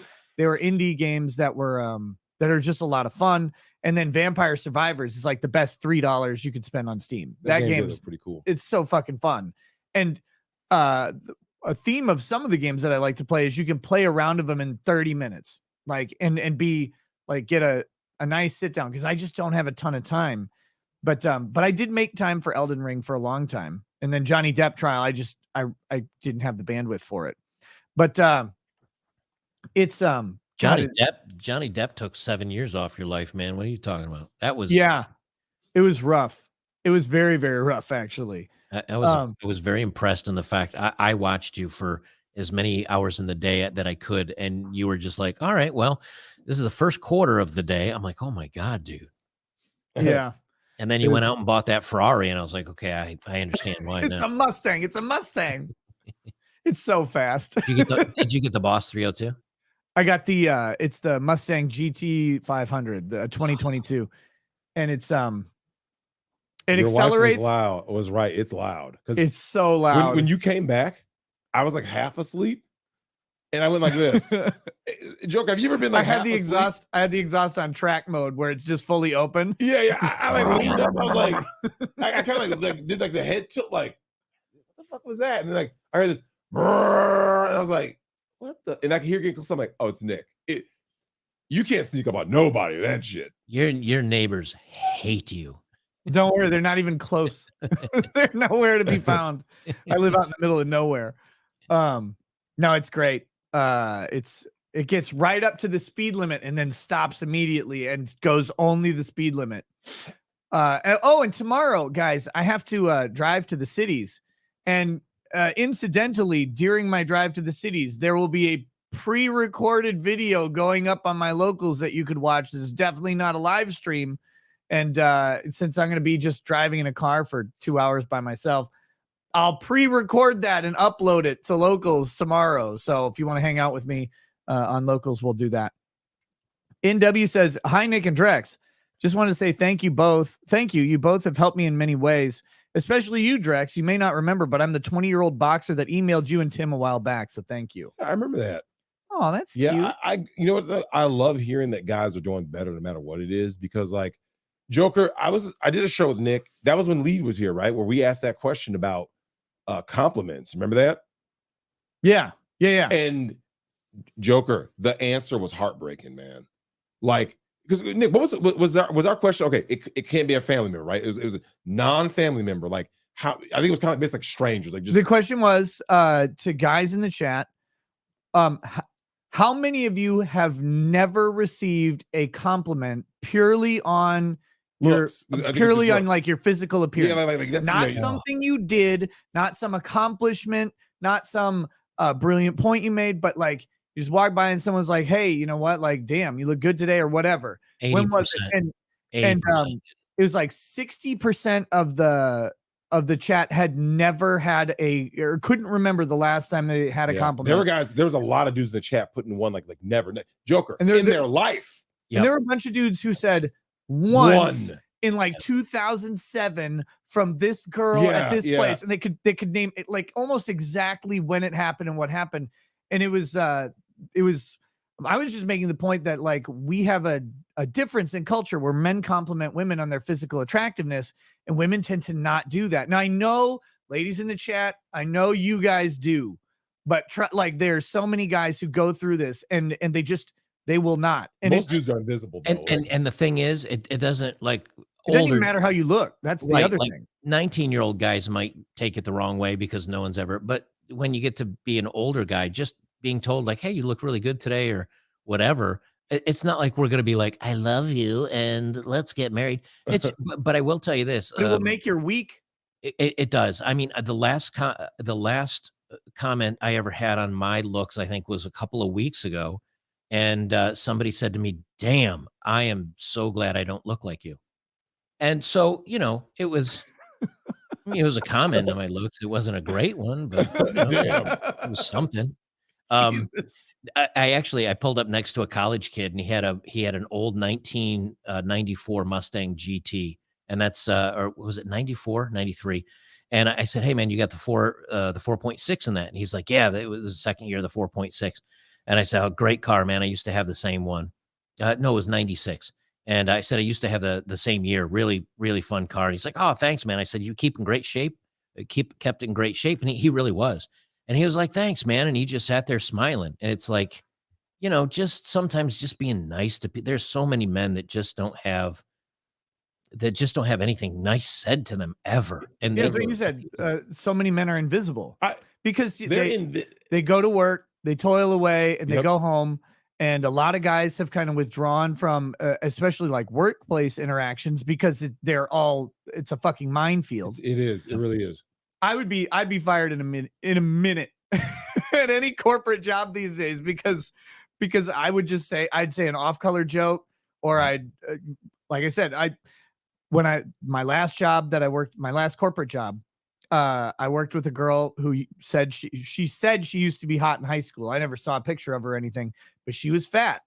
And I was like, one time I was sitting there and I was going to go to lunch, and on my lunch breaks, I worked in downtown Minneapolis. So I would walk in the Skyways, and I do like a 2-mile walk on my lunch break.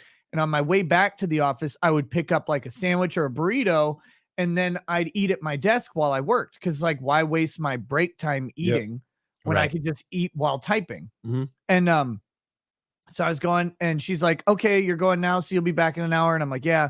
She goes, cool. Then I'll go. I guess I'll eat my lunch. I'm not really hungry. I'm like, why would you eat if you're not hungry? It's like, well, because it's lunchtime. I said, that's why you're fat.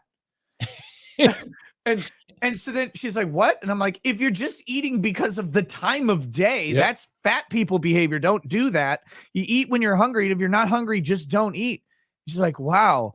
And so then I started making fun of her for being fat all the time. And then she asked me to. She's like, I need you to tell me every day. What year was this? 1984? No, it was it had to be early 2000s. It was, it would have been like 2008. 2007, 2008, I think. Okay, later 2000s. Yeah, and so every day I would make fun of her for being fat, and she's like, thank you. And she started getting on a treadmill. She stopped eating as much, and she was cutting weight and cutting weight. You And know cutting what's weight. funny about that? That's the origin of the fat shaming. And then Yeah, by well- the time she got thin, you went, wow, you look very slim, but you're still ugly.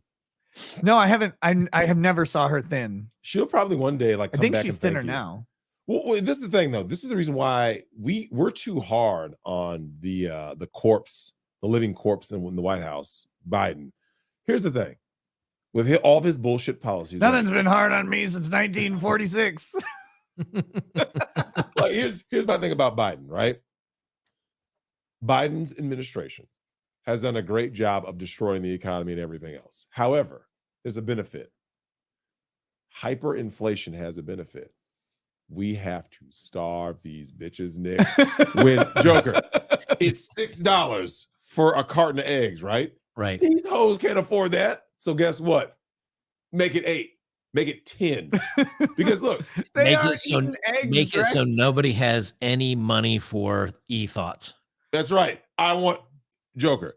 I'm an accelerationist. I want I am too. thottery to I am go too. away. I want because I'm telling you what bothers me the most. And you know, we're gonna talk about Dylan Mulvaney. I'm sick, and this is especially for white girls. This is a PSA for all white chicks out there. Stop, just stop drinking for the rest of your fucking life. Don't ever drink another fucking drink ever again. When someone offers you a beer, go like this: I don't drink because Drex told me to. Do you know why? Because when I look in the mirror and I'm skinny, Joker, you know what I'm talking about, right? They all have that gut. You know what I'm talking about? They're skinny. Yeah, I got one too. Like, but here's the thing, on a dude, that's not terrible. On a chick, it looks appalling. Wrong. You know why you're wrong? I have evidence that you're wrong. Pulp fucking Fiction. What about Pulp Fiction? Pot belly on a man looks terrible, looks lazy, looks fat.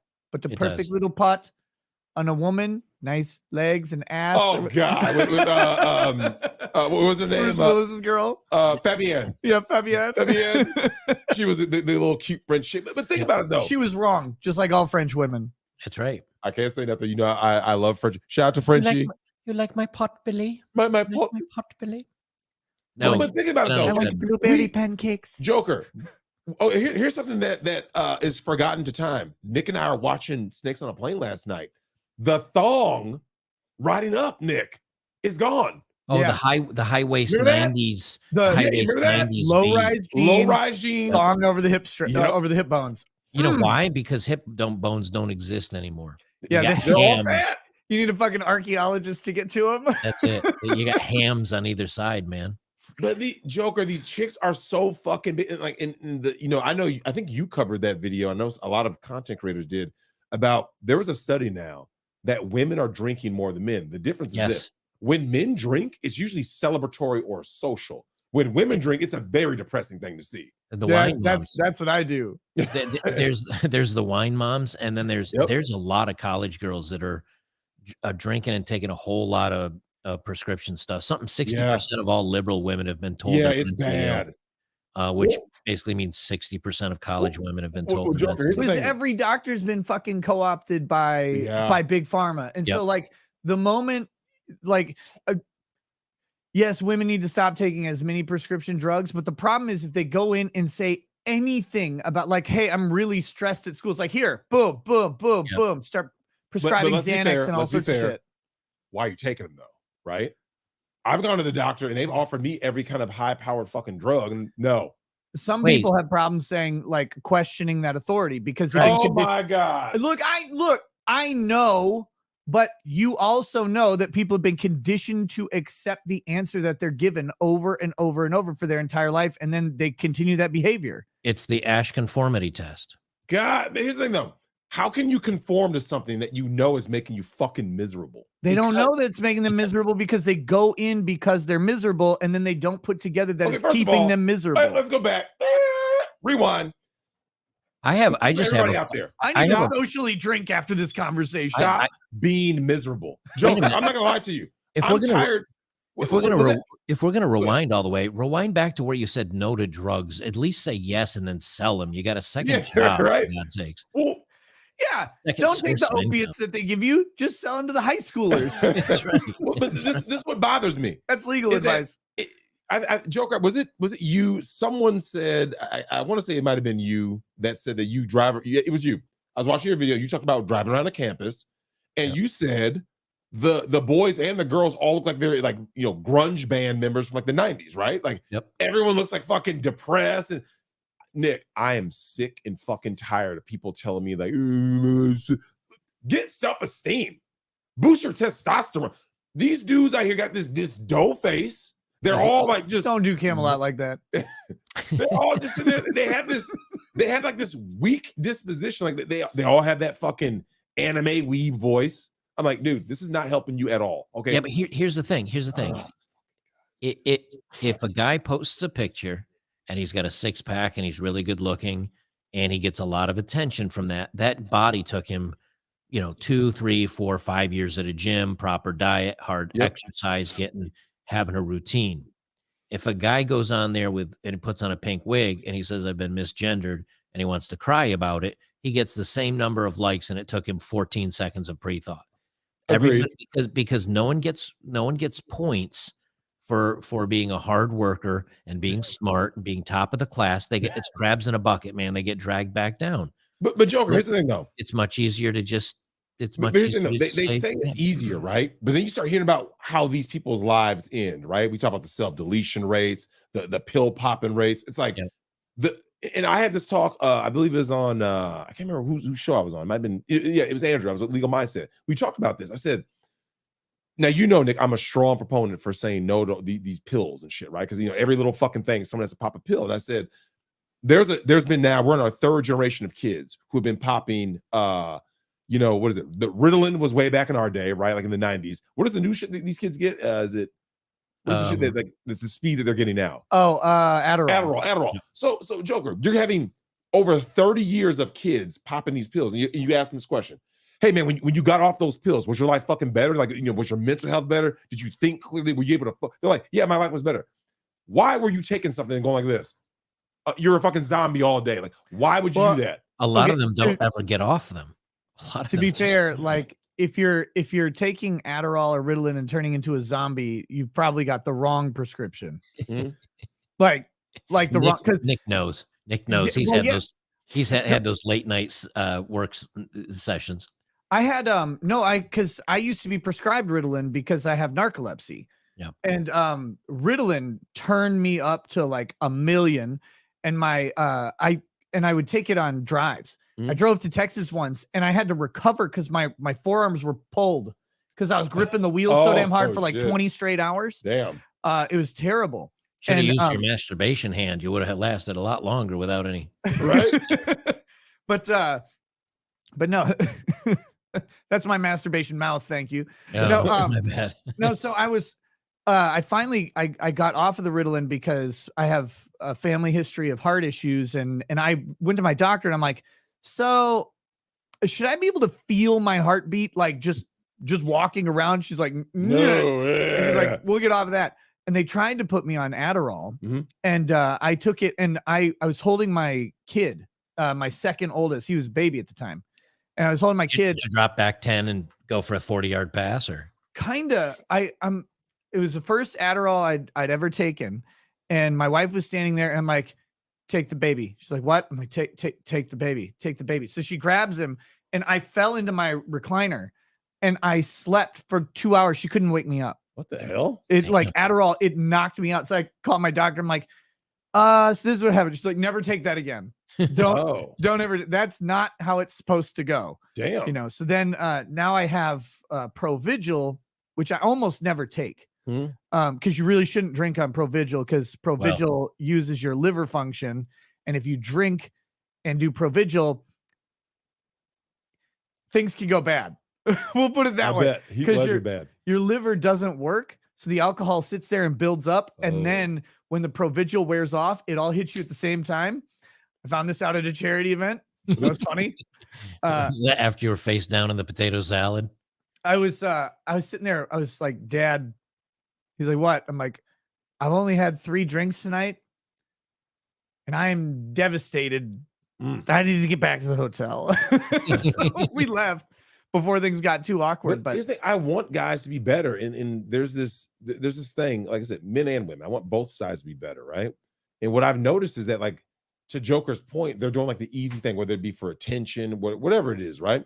And my thing is this: it never ends well. Like Joker, you talked about these filters that these women. I remember you did a video that that new filter came out, right? It like de-ages the women, and they were having like fucking breakdowns. Oh yeah, they were But devastated. you did that to yourself. You chose to be a party girl. You chose to have 5,000 zinc shots to the face. You chose to get ran through. Okay, so now you look all used up, and then when it de-ages you, because remember, that's like Superman losing his powers, right? Nick, when these chicks hit the wall and they look at that filter, they're like, oh my God, I remember when I was young and hot, right? Yeah.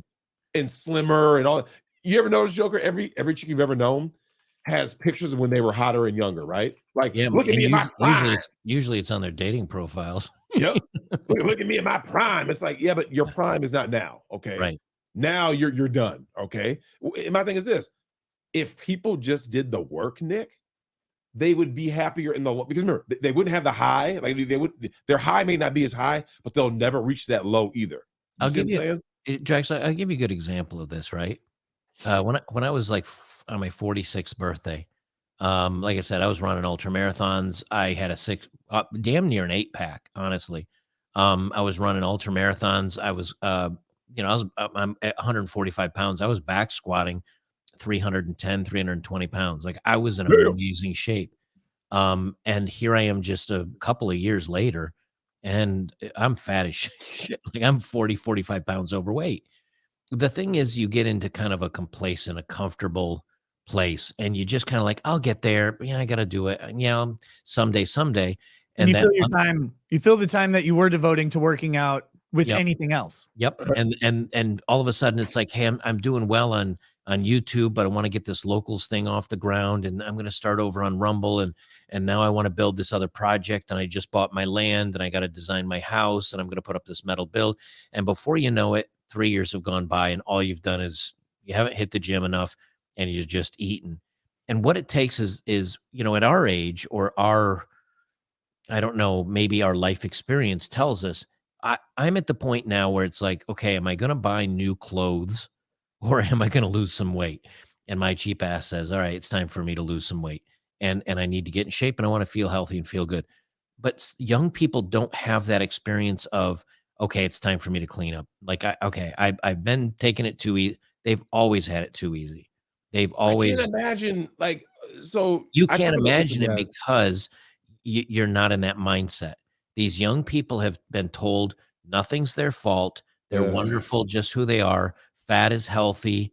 Well, if you're a woman, though, right? Because when you're a dude, they tell fat dudes that they're healthy too. Yeah, they do. The difference is they're not universal on trying to get people to be dependent on shit food, being sedentary, and being consumers. But, okay, you're proving my point. For every fucking fat ass out there, are you happy when you walk up steps? Or you're like, yeah, man, this is great. Checkmate, I never walk up steps. I haven't left my house in 4 years. I've seen fat dudes, and let me show you the best thing to see. When you see a fat guy hit the gym for the first time, right? Or he's getting back in the gym, and the weight and the pounds start coming off, and he's getting some cut and stuff, and you see his self-esteem starts going up. One thing that bothers me is that, Joker, when I was looking at your video day with that Asian chick who was dating Chad and got kicked to the curb, right? Yep. She talked about his height, or that he's white. Yeah, I guarantee you, there's a lot of white guys you could ask who are 6 foot and above, and they're like, well, maybe it's not. They'll say like, well, it hasn't been that easy. It's like usually, it's like, no, bro, it's a you problem. Like, right. Nick, you and I talked about this. You talked about, like, you've done streams where guys start complaining, oh yeah, these women this, these women that. Joker, I'm gonna tell you right now, I'm gonna put these dudes on blast. I have seen the way a lot of guys text, and let me give a shout out to the ladies out there. You ladies that expose these dudes as some fucking bitch-made lames, because three texts in is a dick pic. Joker, I'm not making this shit up. And the first two texts are, hey, what's up, queen? Bam! Dick pic. Like, so Joker, look, here's the thing. The leaning tower of dicks that shows up. Here's the thing. Can you really say that here's the thing. We can sit here all day. Bitches ain't shit. But let's start being honest. I have seen dudes. I remember Coach Ray Adams talked about that. He said there was something like, 6. I think he said the guy was like 6'4", good-looking dude.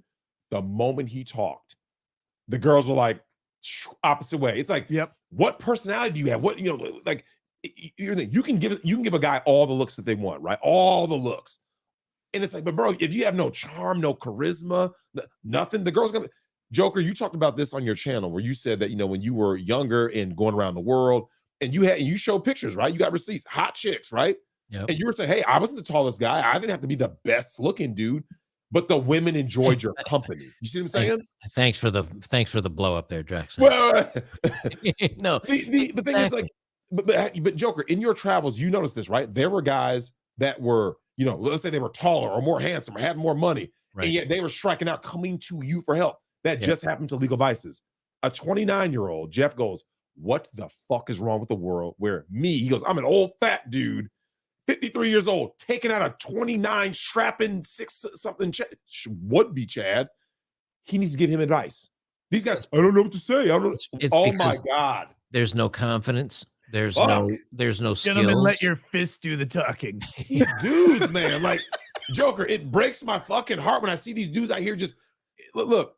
Nick and I were talking about this conversation. When Drex looks at dudes, it breaks his heart. Someone's gonna clip it. Rakita, when you say that, it reminds me of the old joke. One of the waitresses that served me at a restaurant the other week had 2 black eyes and a wedding ring. So obviously, I knew I had to speak very slowly because she doesn't listen very well. Oh, nice. No, it's well, we talking about the anime. Okay, look, pro tip. I know there's people out there that like anime. I'm not bashing you. However, let me just say this with the utmost confidence and sincerity. Just stop, okay? Stop. just stop. Just stop, okay? Speaking of which, you can find me at Anime Matsuri in August. and here's the thing, Joker. Here's the thing, though.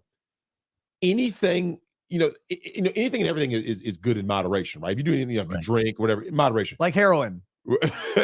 Like heroin.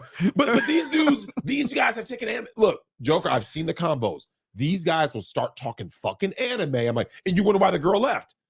Right. Like, yeah, bro. Girls don't want to talk about that shit. Stop talking about fucking anime. Just stop. I was saying it the other day. It's like if I have a distinct feeling that there's a lot of guys out there complaining about it being really tough. And look, I get it. There are definitely challenges going on. I know I'm not in the dating market, so I don't see it, blah, blah, blah, blah, blah.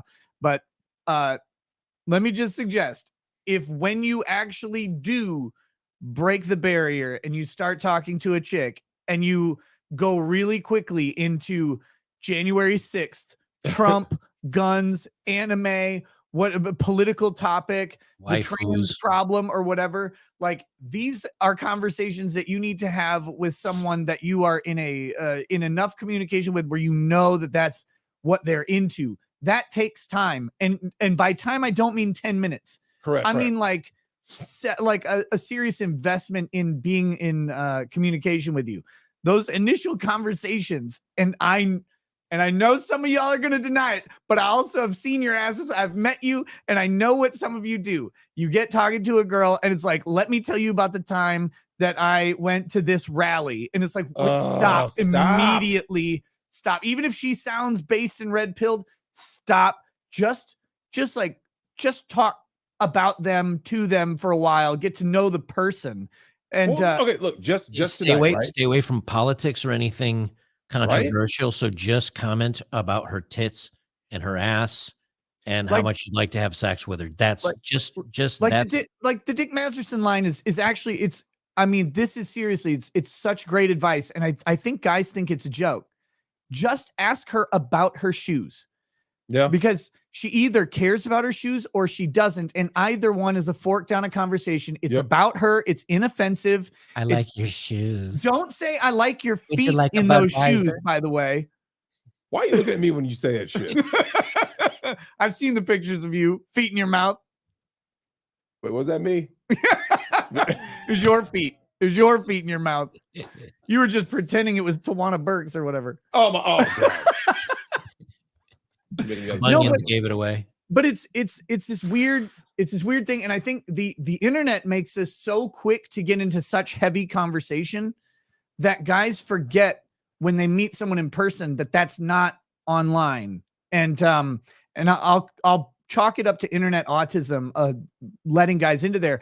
But when I see people having trouble communicating, my brain now defaults to you've got internet brain and you need to switch back to real person brain because you can't. A lot of that is generational because and you might strike out 1,000,000 times doing it in the real world, but you just because us old schoolers before the internet existed, before texting existed, before cell phones existed, before pagers existed, you had one way to talk to a girl.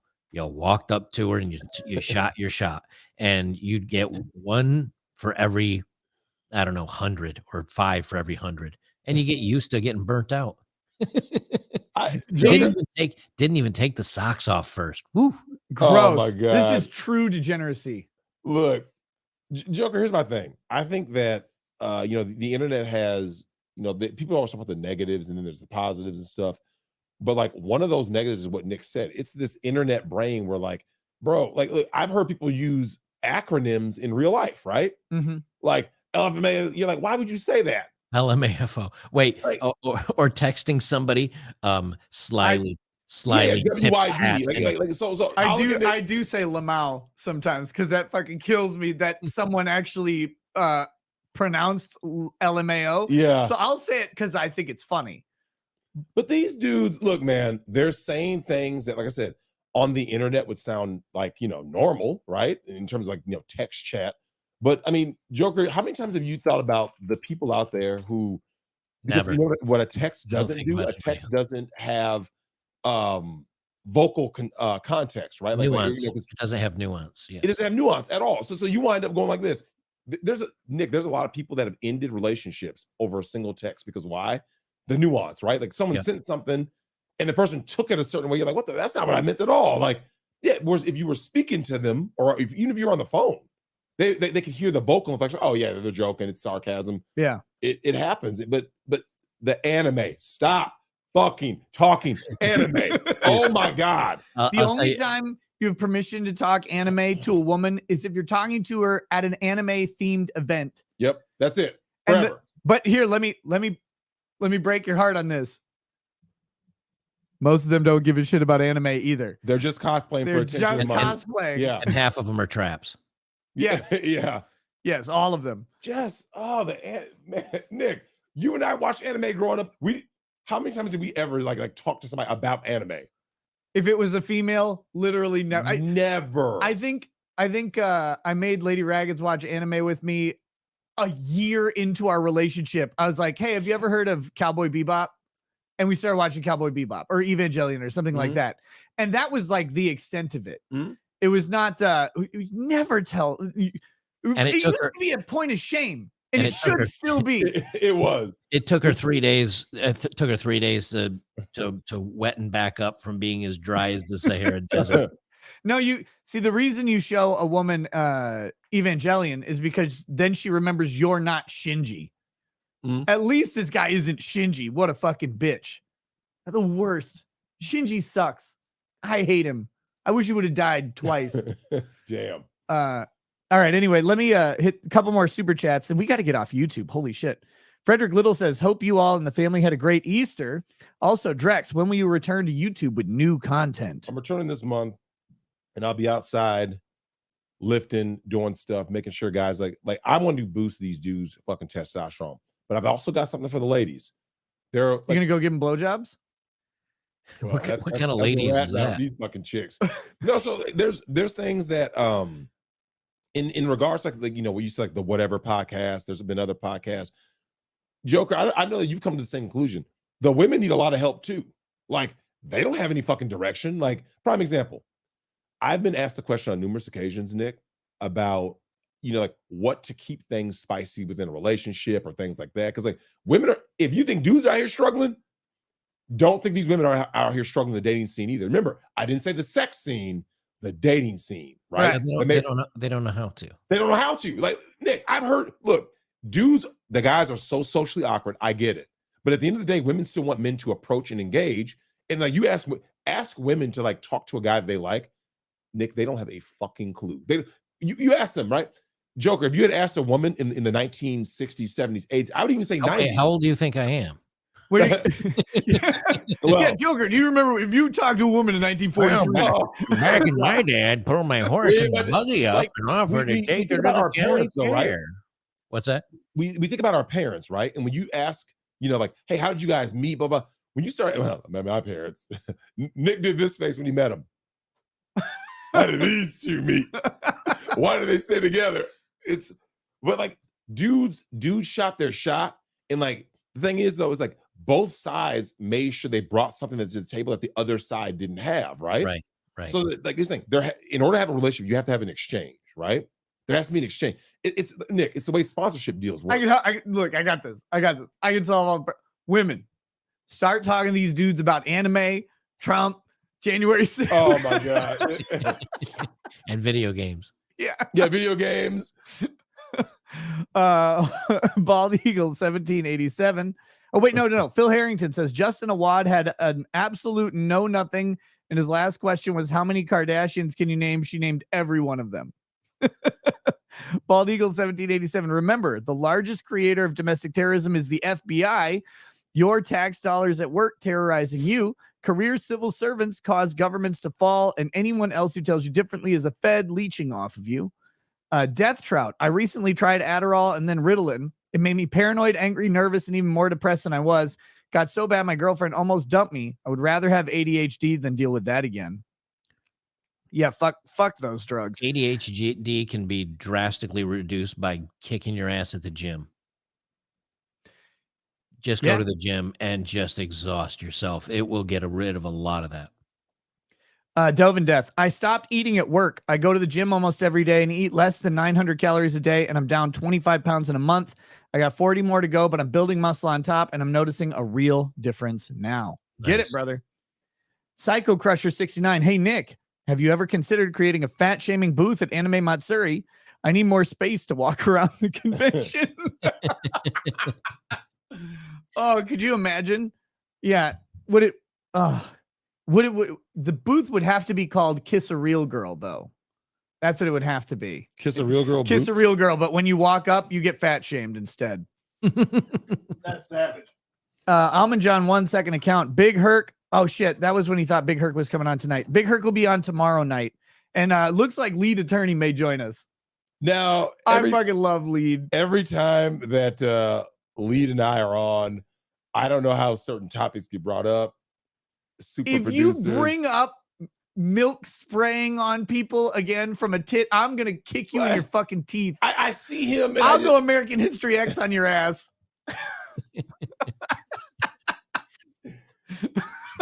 Joker, have you ever had somebody say something to you and then like that whatever that thing is becomes synonymous with them? I have a feeling it's nowhere near what you were. If there's breast milk, well, he talked about the super producer. You know what? Nick just told you not to bring it up, and here you are going to bring it up 4 seconds later. Let me go find a curb. Oh my god! Bite it. Hey, have you seen him recently? Ed Norton? No, Eddie Furlong. Oh, he looks like the Hunchback of Notre Dame. It ain't pretty. I don't know what happened to him. He married a banger though. Did he? Yeah. Did you ever see what is that thing? Oh God, no! I've seen that thing. It's gross. Have you ever seen the Night of the Demons remake? Mm-mm. Oh wait, so Edward Furlong is in it, and his wife is like he was acted in the movie with this chick and then married her, and she was a smoke show back when they made. I mean, I don't know what she looks like now, but she was super fucking hot. He still wasn't. It's not like he got ugly. Yeah, Edward Furlong was born with a disability. Well, look at Vern Troyer, the guy that played Mini-Me. Yeah, he had a pretty decent, normal-sized gal. You never know. That nerd Derek. Nick, can I get a toast from my son Elio's first birthday? He's my first kid, the brightest part of my day, and the best thing to happen to me since my wife. Hey, that nerd Derek. Cheers. That's awesome. Cheers to Elio. His first birthday. Man, enjoy every minute before they start talking. No, I'm just kidding. Enjoy every minute of your kids, man. They're something special. They're a transformative force in people's life, especially when they come, when they're desired and when they're planned and inside of a healthy relationship. Cheers to you. May that persist forever for you, brother. Have fun with it. Slagless. Nick, can you ask Drex what the best dish soap to wash the chicken with is? We need to learn some black culture here. Also, corn pop is a fed. Yeah, Drex, can you when you're gonna cook chicken, You wash it off with dish soap, obviously. Of So- course. What's your favorite dish soap to wash chicken with? Always lemon. Always lemon? Yep. Okay. Don't do fucking apple. Don't ever do apple. What about That's that too- Blue Dawn shit? Don't. Don't do that. No. Wait a You minute. need that lemon seasoning in there. Please tell me no part of what you're saying right now is true, Drex. Did you see this? I have, and Yeah. It's the The white people can't. white people can't make chicken They- thing. what were they just eating, like cornstarch or whatever? They were sitting there with like it was water and what else did they use? It was just cornstarch, right? Cornstarch and just like, on a spoon. Just yeah, it was weird as fuck. Yeah, it was some disturbing shit. I saw some meme going around on TikTok how people wash their chicken with soap, and I'm like, what are you doing? Yeah. It's obviously you can have the lemon chicken, but that's why I Yeah, said yeah. the lemon. The way you said that detergent. with such a straight face, for a minute, I was like, uh-oh.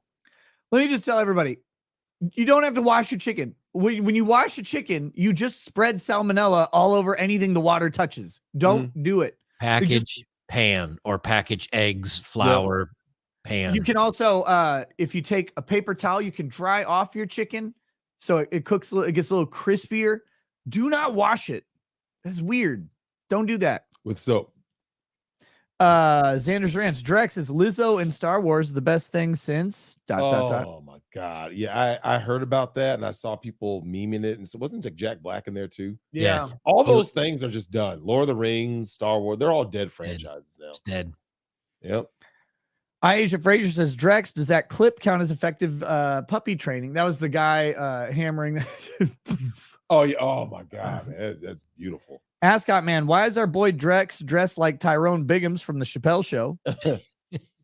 Drop Barracuda, you guys gonna touch on the Dolly Trauma's tongue? Oh shit! Did you see that, Joker?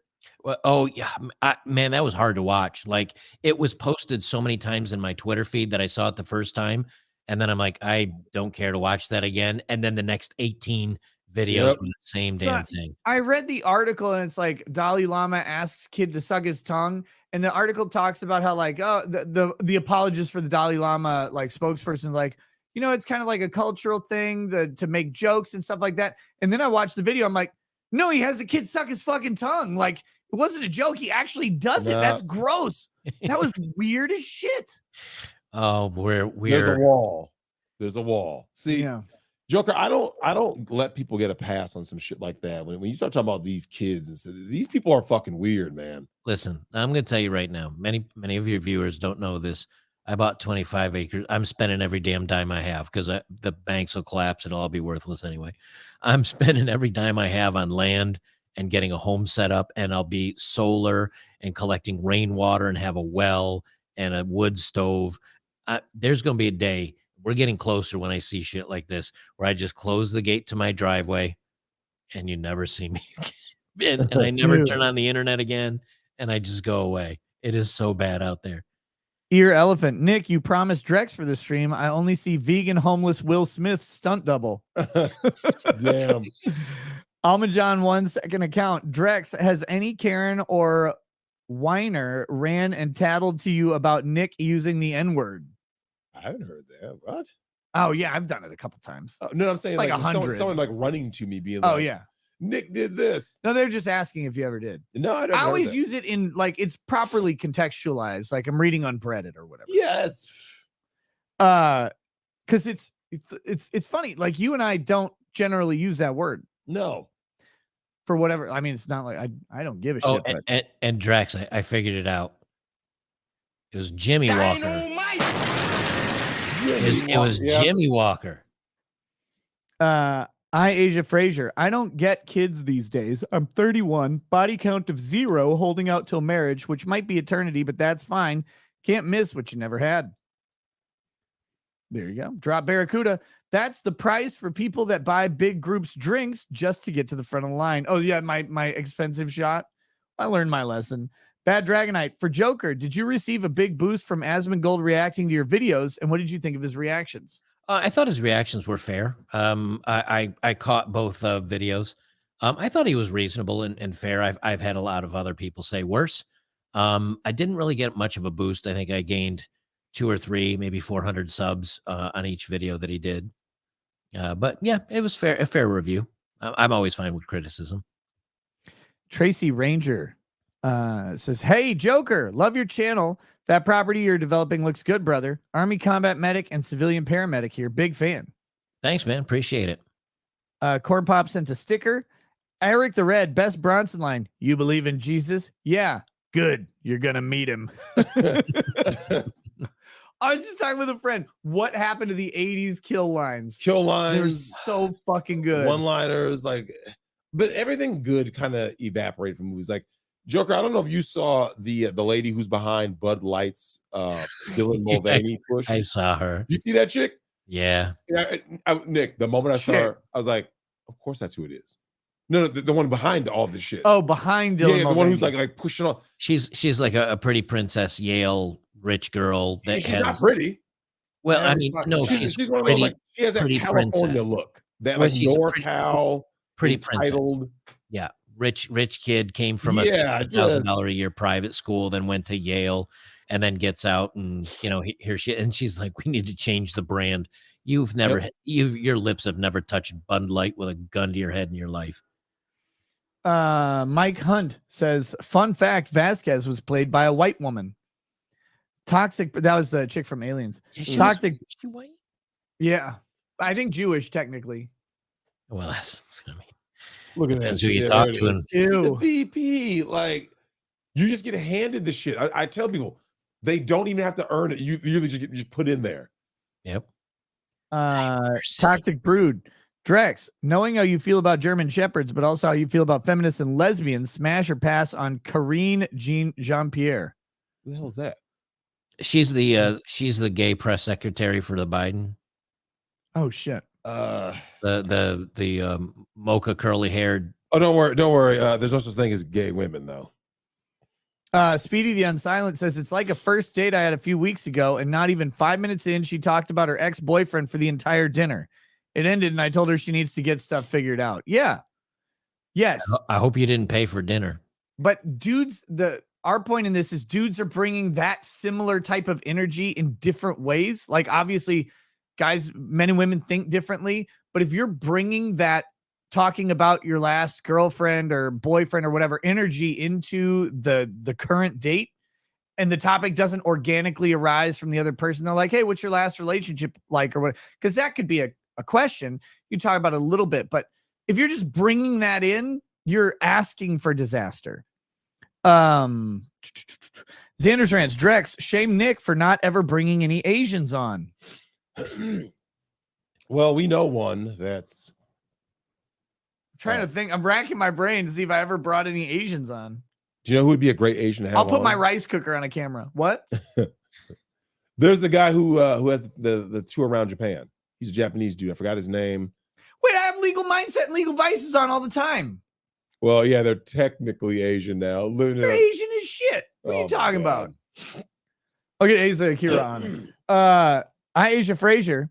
Thoughts on Colin Kaepernick selling out his parents? That was lame. I haven't thought about Colin Kaepernick since he did that slave video thing. What? The slave trade? We compared the NFL draft to the slave trade.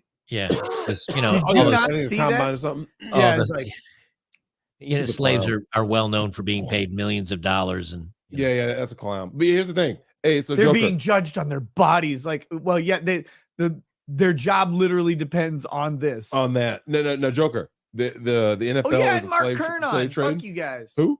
Mark Kern. Okay, there you go. Yeah, he's Asian. Well, shit. Here's the issue with Joker, though. I'm gonna say with Colin Kaepernick. So Joker, he says that it's a slave trade, right? Right. Yeah, he's always trying to get back into the league. I know. I mean, I remember how many slaves used to fight to get back on the plantation. I mean, it's like, that's what I want. It's exactly the same. He's a clown. Wolf's Pain says, Nick, can't stay tonight as I got work, but I need you and Drex to fat shame me into oblivion. I'll catch the video on demand later. Have a good night. You want to start, or you want me to start? Well, I'm not. That's your thing, the fat shaming shit. You don't shame fat people? Well, I just tell them that they're fucking fat and like do something and stop fucking making excuses about every fucking thing in life. Because that's really what all fat is you're basically saying, I don't want to be held accountable. So what do you say? It's society. It's my thyroid. I don't want to hear shit about your fucking thyroid. There's not that many people with bad thyroids in the world, right? There's not. All of them. It's 1%. But every Joker, you ever notice that? Every other person has a thyroid condition. Thyroid. Shut the fuck up. I only eat 400 calories a day, but my body metabolizes it and I still gain weight. Yeah, I am so sick It's of water that weight. I'm drinking so much water. Bitch, if you're drinking that much water, you're a goddamn globe. Have you ever watched people eat a salad and it's like, 60 calories per tablespoon and they put a cup of ranch? Yep. You're like, dude, that is 2,000 calories of ranch and this is lunch. Don't worry. Wolfsbane's never seen the other side of a salad. This man's only seen beef covered in chicken wrapped up in a pastry. This motherfucker needs to stop eating. That's what he needs to do. You're over here worried about a thyroid. This man can't type thyroid. When he types it, it looks like this. Each finger's hitting 4 keys. Motherfucker, call your doctor. Have your doctor put you on Jack Kevorkian's list until you lose 200 pounds. Jesus Christ. Cecil says nearly 80 pounds down. Joker is right. Diet is 90%. Hey, what's up, Cecil? Yeah, Cecil's been cutting weight like crazy. He's been working, looking good. God damn. Hey, what up, Cecil? How you doing, girl? Seven's Requiem. Super Mario Brothers movie was fantastic. Have you guys seen it? I have not. Nick, you need to take all 10 kids plus Drex if you haven't watched it yet. Greetings, Joker. Hola. Randall Gully. Where is Drex on Twitter? At real_Drex.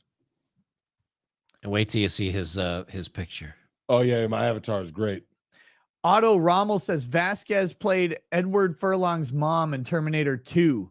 She's a redhead Irish. Oh yeah, the foster mom. Redhead Irish mom in Titanic. Also, is Wolfie there? Oh yes, he's fine, darling.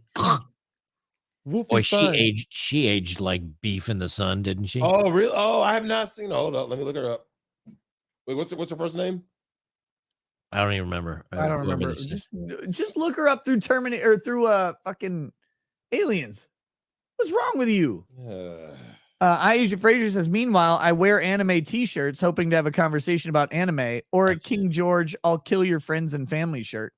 You'll get a conversation with a 300-pound neck beard. Dawnbreaker says, one of the best 70s movies with masculine men is Smokey and the Bandit. Good movie. Helena. 10 years later, and I still don't understand Evangelion. It's not made for you to understand it. It's not an understandable thing because the person who wrote it is insane. Bad Dragonite. Funny thing is, I know more chicks into anime than dudes, and half of the new anime I've seen are because women told me I should see them. Great. My advice stands. I promise. I don't care if she loves anime. Don't talk about anime with her to start. You got to ease into that. Drive-by commenter. The saturation of anime manga talk is also people really feeling the void of great American media. If there were less of the Glee Club with a vice grip on media, there'd be more relatable shows. Hold on, though. Look. If you're... how do I say this? If you're so into media that it's going to pervade your conversation with someone you're trying to hook up with or date from jump, it doesn't matter if it's anime. It just typically, we're talking like D&D, same thing. But also if you're just like, I love the Terminal List so much, let me talk to you about it constantly. It's like this, the obsession with a particular media is not something you do on your initial conversations with someone. And again, I know it's not you, but it's that other guy who's your best friend, just like you, starting these conversations with women in this way. And I've seen the text messages. We've all seen them. Oh my God. I heard a kid crying. So Joker, you know what's wild is you just developed that over time. The whole, you can hear a kid crying. Yep. From a mile away. I can't just because I'm afraid of children. Yeah, I remember when my daughter was born, and like over time, I was just able to be like, "Hey, there's a baby crying." You know, I can hear a kid like just. And you used to have like this sixth sense that kind of manifests after you have a kid. That, I mean, anywhere, right? There can be a kid crying like way over there. You can just hear it somehow. Never had it before. It just kind of comes out. I guess my vasectomy made me dead to that. So. Oh, you lucky dog. Hey, man. You know what? Here's what's crazy. So, Joker, we talk about, they're going after passport bros and all that. Do you know what would be really, really fucking hilarious is that they would try to like ban this. Like, let's just say there was like a push. Just as many guys out here getting passports, and now it's a 12 to 16 week wait. Yeah. What if that same amount of dudes is rushing in to get vasectomies, right? You know that they would like women would demand that like vasectomies are somehow illegal, right? No, they're the ones that have been pushing it. They say, oh, it's the patriarchy is responsible for all this stuff. They need to take care of it. Remember, there was a big push for men to go out and get the snip. All the males. That was after Roe v. Wade, though. That was the Roe v. Wade thing. All the allies had to go out and get their stuff snipped. So I'm fine with. Look, here's the way I look at it: 3 to 5 month wait on the fucking damn. So Andrew says it's a 3 to 5 month wait on passport. Man, Joker, passport bros is mine's good till like 2028. Thank God. Yeah, I got mine, my updated one a few years back, so I should be good for a while. But I think that's going to really I would say over like the next 3 years is going to really shake things up because LOM talks about this, right? There's no more pet wallets to snag, right? Yeah. And you've talked about this. A lot of people, Chronic, everybody, like, because you can't deny it, right? Like, sometimes you have those things out there where people can always deny it, right? Like, well, no, Joker, there's actually this going on. And like certain things, like, and you see it from both sides. You talk to the guys, they're like, yeah, man, I'm just fucking done. You're like, okay, I keep hearing that. The way you hear the girl say, I can't get a guy to commit. Well, no guy's going to commit if he's getting the milk for free, period. Absolutely. Number one. Yep. And number two, here's the thing, because a lot of people think that guys that talk about red pill content or whatever are talking about how awful and evil women are. That's not true. That's not true. We love women just as much as any other red-blooded American man does, or any red-blooded any man does. The difference is we don't want the government to be able to come in and control our lives based on her whims. Mm-hmm. And with no fault divorce, if she cheats and you're the earner, she can still take half your money for her bad actions. And child support overwhelmingly, or child custody overwhelmingly, goes to the women. As long as you don't want to put your hands in the hands of the government. Mm-hmm. But if you want to date and be with women and love a woman and all the other things, go for it. I've never shamed anybody from doing that.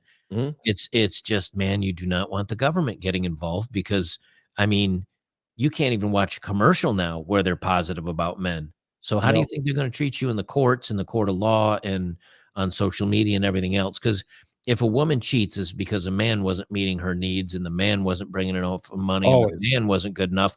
And if he cheats, he's a pig. So, it's always your fault. It's very one-sided. So until that gets ironed out, I just tell people, look, know what you're getting into if you're going to date, and protect yourselves. That's all. But though, I don't want it to get ironed out, and I'll tell you why.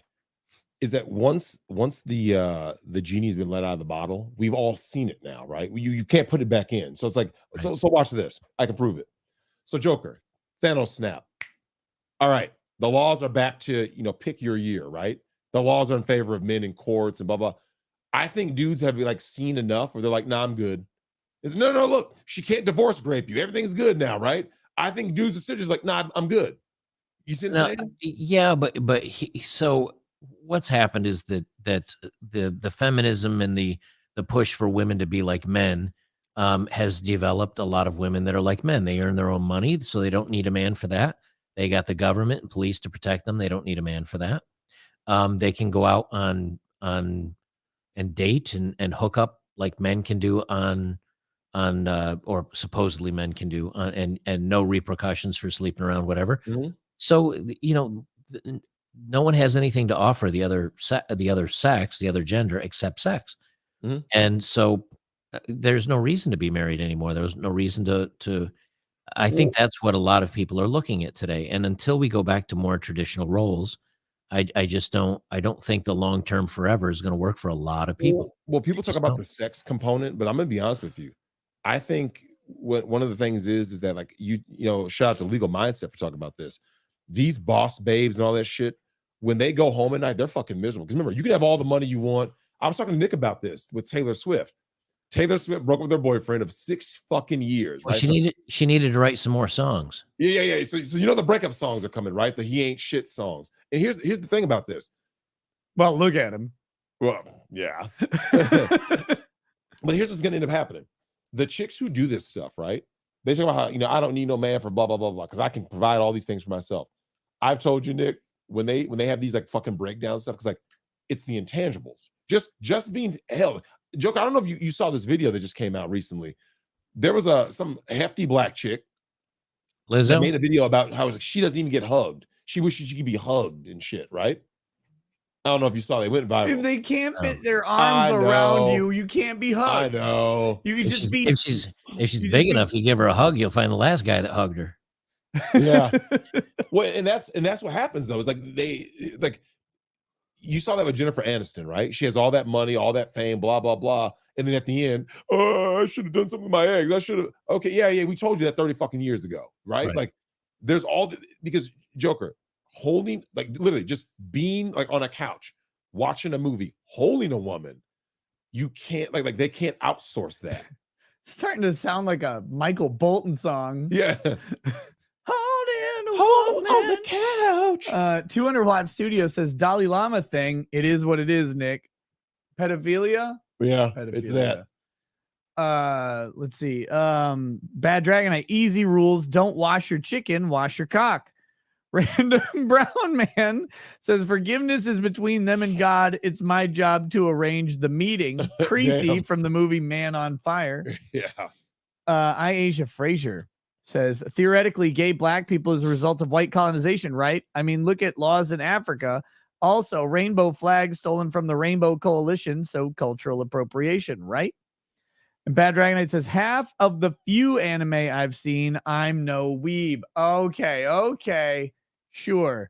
Watching that slice of life anime recommended. Oh God. I know. I see what you're doing, Bad Dragonite. Shout out to Underdog. Look.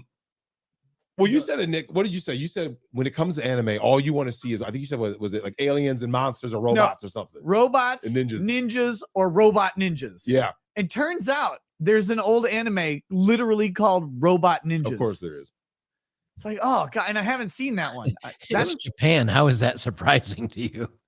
It's just, I mean, it was just like, normally it's called something else, but it was just Robot Ninjas. And I looked it up and I was like, holy shit, it looks like an 80s anime. So it's got like that Macross animation style. Yep. I bet you $100. You said it was named Robot Ninjas. I'll bet you $100 if you search for ninja robots, you'll find that too. You know what? I'm not taking that bet. I'm not taking that bet because I don't want to take your money. That's what that's about. I don't want to take your money. I mean, okay, I can't trust you. But speaking of which, one way to cure your dating AIDS that you guys may have out there is to get yourself some damn Field of Greens. That's right, fieldofgreens.com, promo code knows. You get yourself some water, you get yourself a scoop of this shit, you pour it into the water, right? This is very simple. Shaker bottle helps. You mix that up and you have yourself a nice, tasty, critical part tasty, healthy drink, which is one serving of fruit, one serving of vegetables. It's not extracts. It's not chemicals. It's not infused with a bunch of chemical vitamins from Monsanto or whatever. It's all just ground up organic fruits and vegetables. Look, it's great for when you're like me and you don't eat a bunch of fruits and vegetables with your meals because you typically don't have time. I just like to cook a steak or whatever and be happy. Field of Greens will get that supplemental health benefit of vegetables without all of the extra bullshit that goes into most health drinks. And most important part, it actually tastes pretty good. This is wild berry. I'm almost out of the wild berry, so I'm gonna have to open my new one soon. But go there, use promo code KNOWS, get yourself a discount. They're big friends of the show, big supporters of the show, and they make a genuinely good product. I drink it, like I said, I drink it every day, and I strongly recommend you give it a shot. Give it a shot. If you're someone who needs to get some fruits and vegetables in your life, you don't have time to cook it, or you're eating on the go a lot because you're really busy. You don't always have time to sit down for a meal. This is a great way to supplement that. And then everyone gets scared when they see green. I think that's a normal thing. Yeah, this does not taste like your lawn, right? Like if you get that green machine shit from Naked Juice or whatever, it tastes like a freshly mowed lawn. Smells. It's gross. I can't not do that at all. But this one is wild berry. It tastes really good. The other one I have is like lemon lime or whatever. Also really, really good. So just give them a shot. Bacon flavor. Give them a shot if you're looking for that sort of thing in your life. Oh, but someone said price. It's like I don't know, it's like $60 a thing, For a but thing.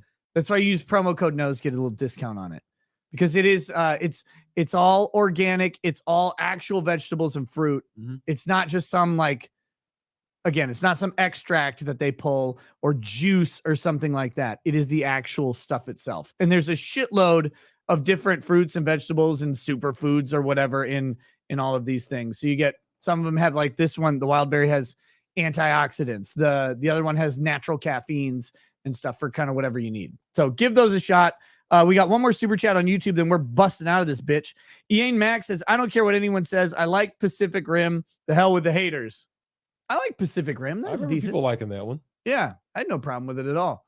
With that, guys, Shroom juice. we're going to see you guys over on Rumble. If you're still on YouTube with us, make sure you follow the link in the description to get to Rumble. I think it might also be in the pinned comment on YouTube, or you can go to rumble.com/C/Recado-Law/live, and you will always have the current live stream. We'll catch you guys over there in 20 seconds, and we'll continue the conversation with just a lot more slurs.